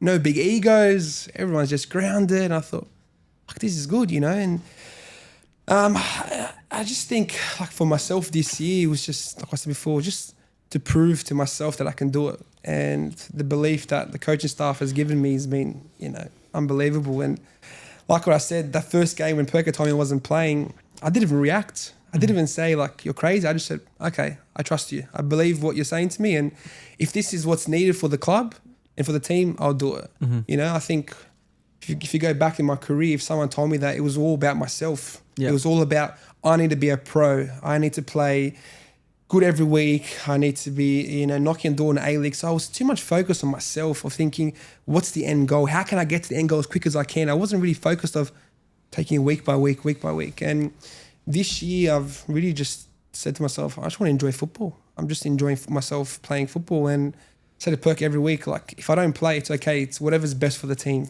If I don't play, it doesn't bother me. I just want the best for the team. And to be fair, I just want to do something special this year. In terms of if that's win the league, if that's qualifying for the B League, whatever that is, I just want to do something special because, like, I come from NPL2 last year. You know what I mean? I came from not wanting to play football to then coming to NPL2 to now playing NPL1, and it's just been I think a crazy ride, to be fair. And last year, everyone probably forgot who I was, thinking, fuck, who's Jamie, Spartans? And I remember, when I walked into the dressing room, everyone probably thought, who the fuck's this kid from Spartans? Like NPL2, you know what I mean? And I've come in here and I think I've done quite well. I've adapted to the playing style. I think what I've brought a lot this year is leadership. Like what you said, being vocal, being that boss on the field, and not just leadership on the field, but off the field. I think I'm a big believer of helping the young kids, because when I was younger, I saw a lot of these young kids get smashed by older players, and I was one of them. I always got into these NPL environments, and these older boys would smash me and try to kick me and put me down. And I thought, we've got young boys like Harry coming through, Charlie, Austin. How can I help them? How can I nurture them and give them guidance to get the best out of them? And I think that's a big role I've done this year too, of just trying to help these young boys and play football. And especially the one that I remember the most is Harry. I said to Harry, like, what do you expect this year? He goes, if I play here and there. And I said, look, Harry, you're in a situation right now. This is the start of the year. So this is Harry raw. Harry's head was gone, fucking everywhere. And I go, look, Harry, like, you can't expect too much this year. But I said, you have something about yourself. You're a hard worker. You got flair. You just got to be very patient. Be very, very patient. And then he looked at me and quite stunned, thinking, fuck, like, no one's ever said this to me before. Like, no older player has come to me and like put a hand around me and said, hey man, like, this is what you need. And I think he looked at me and thought, fuck, you believe in me. You know what I mean? And the same thing was with Kaya. I used to say the same thing, Kaya, like, man, you're young. Like, you're probably the best young centre-back in the league right now. Like, hands down, you're the best young centre-back in the league right now. You've grown so much in terms of, I remember when you first started, you've grown, you've obviously learned off boys around you, myself, Simo, Brady, Subby. You can see now he's more vocal. And there was a time where he wasn't playing as well. And he didn't react. He didn't lash out, nothing. I just said the same thing to him and said, look, man, like, your time will come. Just be patient. You're a good footballer. You have a good head on your shoulders. So I think that's a big role I've brought in this year, is become a leader on the field, but also off the field. And even the Jap boys, I try and make them as much welcome as they can. I'm always bantering with them. Your mum's been learning Japanese, isn't she? Pardon? I'm trying to learn Jap with them. I'm trying to learn Jap with them, to be fair, but yeah, man, I'm just trying to make them feel comfortable too, because being a foreigner coming to an environment, it's tough, man. It's not easy, especially Cuba. Like, doesn't speak much English, but he doesn't care, but does he? He doesn't care. He just worries about scoring goals, and we joke with him about his Uber and the story about him fucking getting fired. He got done. You told me that. He got done. Seatbelt on his phone. Oh, in one go. Smuggling people over the border. Yeah. And then I remember he coming to us. He goes, "Does anyone want to take her for us?" We're like, "What the fuck are you doing about?" He was offering us money to take his points. Take his points. And we're like, "Mate, fuck off." Yeah, have my goal bono, bro. Take 10 points. Yeah, but back to what we've done this year. I just think the biggest thing for us is we've just believed in what the coaching staff has given us. We just believed in it, to be fair. Yeah. That's the biggest thing. We've believed in it. We've trusted what the coaches have given us, and we've trusted in each other, to be fair. Like what Simo says, we don't have any big name players. I came from NPL2. Simo has a story. Subby's been at the club for all his life. Corey too. Mikey, no one knows who Mikey is, but I think he's the most underrated player in the league. Do you know what I mean? Ollie Wigan coming back. So we're just a bunch of boys and guys who just enjoy rocking up to training and playing on Saturday. The same thing I said to the boys on Saturday in the team talk. I said, boys, you know, we come here 3 days a week on a weekend, you know, like the sacrifices we have for not just for ourselves, but families. Some of us have families and kids. Like these moments don't come so often. You know, next year we might not be all together, but let's just give our all for each other today. And I think that's what we did on Saturday. We just fucking played with balls. We had big balls and we went out hard. And I think that's just been our season. Like, if you look at us, we're probably the best football playing team in the league, hands down. I mean, I was just going to ask that question because St George were pretty good at the start of the season playing. Yeah. Apia, I've not watched a lot of Apia, but I hear the commentators say Apia plays some good football. I haven't seen a ton of it. But I think Rockdale tend to be good on the ball. They do. Rockdale are usually good on the ball. But I'd say ball playing teams, I think I'd say top 3 or 4 would definitely be in a conversation for it. 100%. Yeah. In terms of tactics as well, like Perco is phenomenal with what he does, man. Like, it's crazy. Like I say to boys, a club like Spirit is a club where you want to be in, like what Simo said, a somewhat professional environment. If it's a club where you just want to pick up cash, it's not a club. No, for you. 100%. It's not a club for you. It's a club where you just want to try be, like I said, in a professional environment, and that's what you guys have given to us. And we're just taking it week by week, and the ladder's close, man. Like, there's 4 teams who can win it. Anyone can win it, honestly. Yeah, it's up to anyone. It's up to us. Up to anyone. It's just. We'll see this next 6 weeks, mate. We'll be It's all on the line, man. We'll do some predictions now to see if we can get any predictions on the league. But mate, mental story. Yeah. I didn't actually know any of that. Yeah, to be fair, those stories it took me a long time to tell people. I didn't really want to talk about it. I think it was just tough for me in the mindset of saying, fuck, I failed becoming a footballer. But I think that looking at it from the outside and just listening to you now, right, it's very. You faced a hell of a lot of challenges. Yeah. And you were by yourself as you had to navigate those challenges, which is a fucking huge weight on anyone's shoulders, for never sure. mind someone that's 17, 18, 19 years old, do you know what I mean? Yeah. So I think the fact that now you're using those experiences to try and help and to try and guide says a lot about you and kind of how you've grown through the process, that you're in a position now to be like, I maybe needed this and I maybe needed this. Yeah. So now you can give it.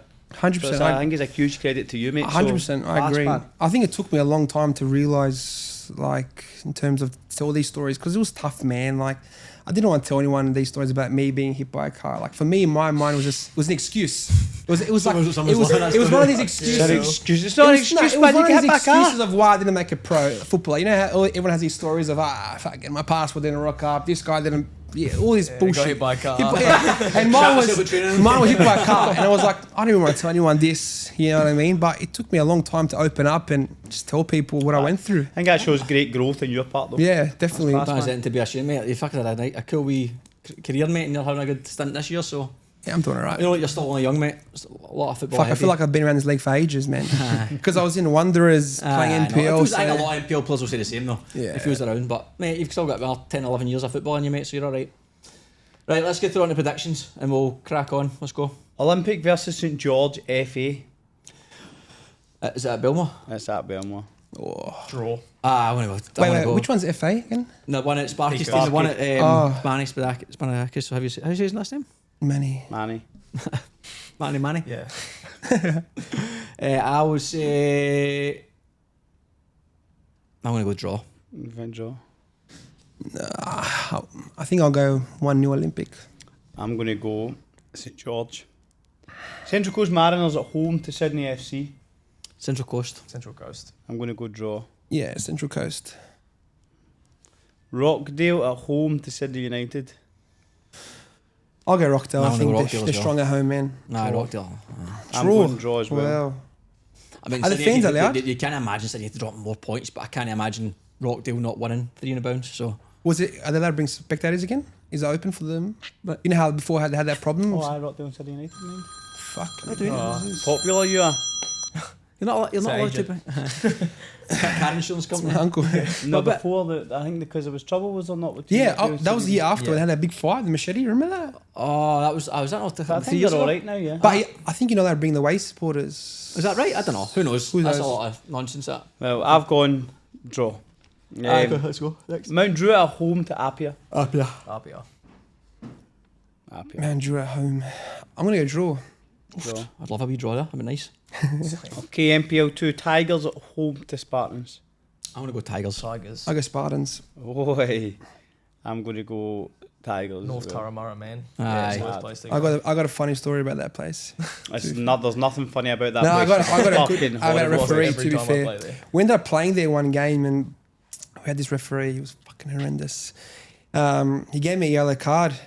No, he gave Blake Illich. You know Blake Illich? Yeah, He gave yeah. Blake Illich a yellow card, and then I ended up getting a yellow card after, and he set me off. He got me mixed up with Blakey.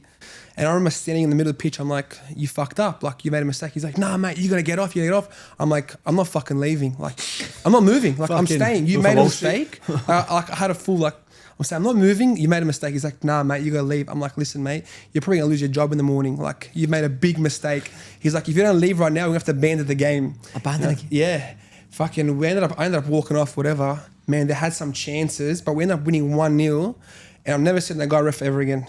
I've never seen him ref You got him again. sacked? Probably did, to be Can't fair. believe you got a guy sacked. Wow. Man, that's it. You're Hey, but it was the worst decision, man. Everyone knew it. The bench knew it. So Everything. what happened? Did you get appeal it? He appealed it, yeah. Did you get it? Yeah. Aye. Shot. Aye, good. And your guy lost his job. Yeah. So you order, mate. Poor guy's just trying to make 50 quid. Can't feed his family now. Guys, that's it. Newcastle Jets at home to Bonnyrigg. Newcastle. Draw. Newcastle. Yeah, I'm going draw. Draw. She'll love the Serbs, you do. Aye, of course I do, mate. Inter Lions at home to ST Raiders. SD Raiders. I'll get into lines. I'm going draw. SD. Away. Seamus away. Jamie's Inter Lions. Yeah, ST Raiders. Mounties at home to Bankstown. Which Bankstown? Bankstown City. I'll get Bankstown. Bankstown. Draw. Away. I'm going to go draw. Draw. Away. Right on to NPL3. Hurstville Zagreb at home to Hawkesbury. Oh, surely. Hurstville. Zagreb. Surely Hurstville win, eh? Zagreb, yeah. Zagreb. Win the league. Granville Rage at home to Prospect. It's a big game. Granville are 5th, Prospect are 2nd. Prospect. Prospect. Yeah, Prospect. I'm going to go Prospect as well. You're not going for your old team? Nah, mate. Chris Camilleri at Prospect. Wow. Sydney Uni at home to Dunbar. I'm I'm just going to Sydney. go off what Gaz says. I'll say Dunbar. Oh, no way. Sydney Uni. All day long, man. Turn the Dunbar. corner. I'll go Just corner Dunbar. over. Dunbar. And lastly, South Coast Flames at home to Parramatta. South Coast Flame. I reckon draw. Draw. I'm going to go South Coast. Draw. Draw. Perfecto. Boys, just quickly before we go, a little shout out to our sponsors, Deploy. Deploy develops Australia's best value for money footballs, tailored to every price point and category. From day one, Deploy's focused on engineering footballs for purpose, especially for junior progression, bridging the gap between entry-level training balls and elite match balls. And now, with the launch of Deploy's new elite match ball range, they offer a complete pathway for every age and level of the game, and they are the ball for choice for 14 local Premier Leagues around New South Wales. Thanks, guys. Thank you. Thanks for having us, man. Appreciate it. Cheers, boys. Yeah, good episode, man. Yeah.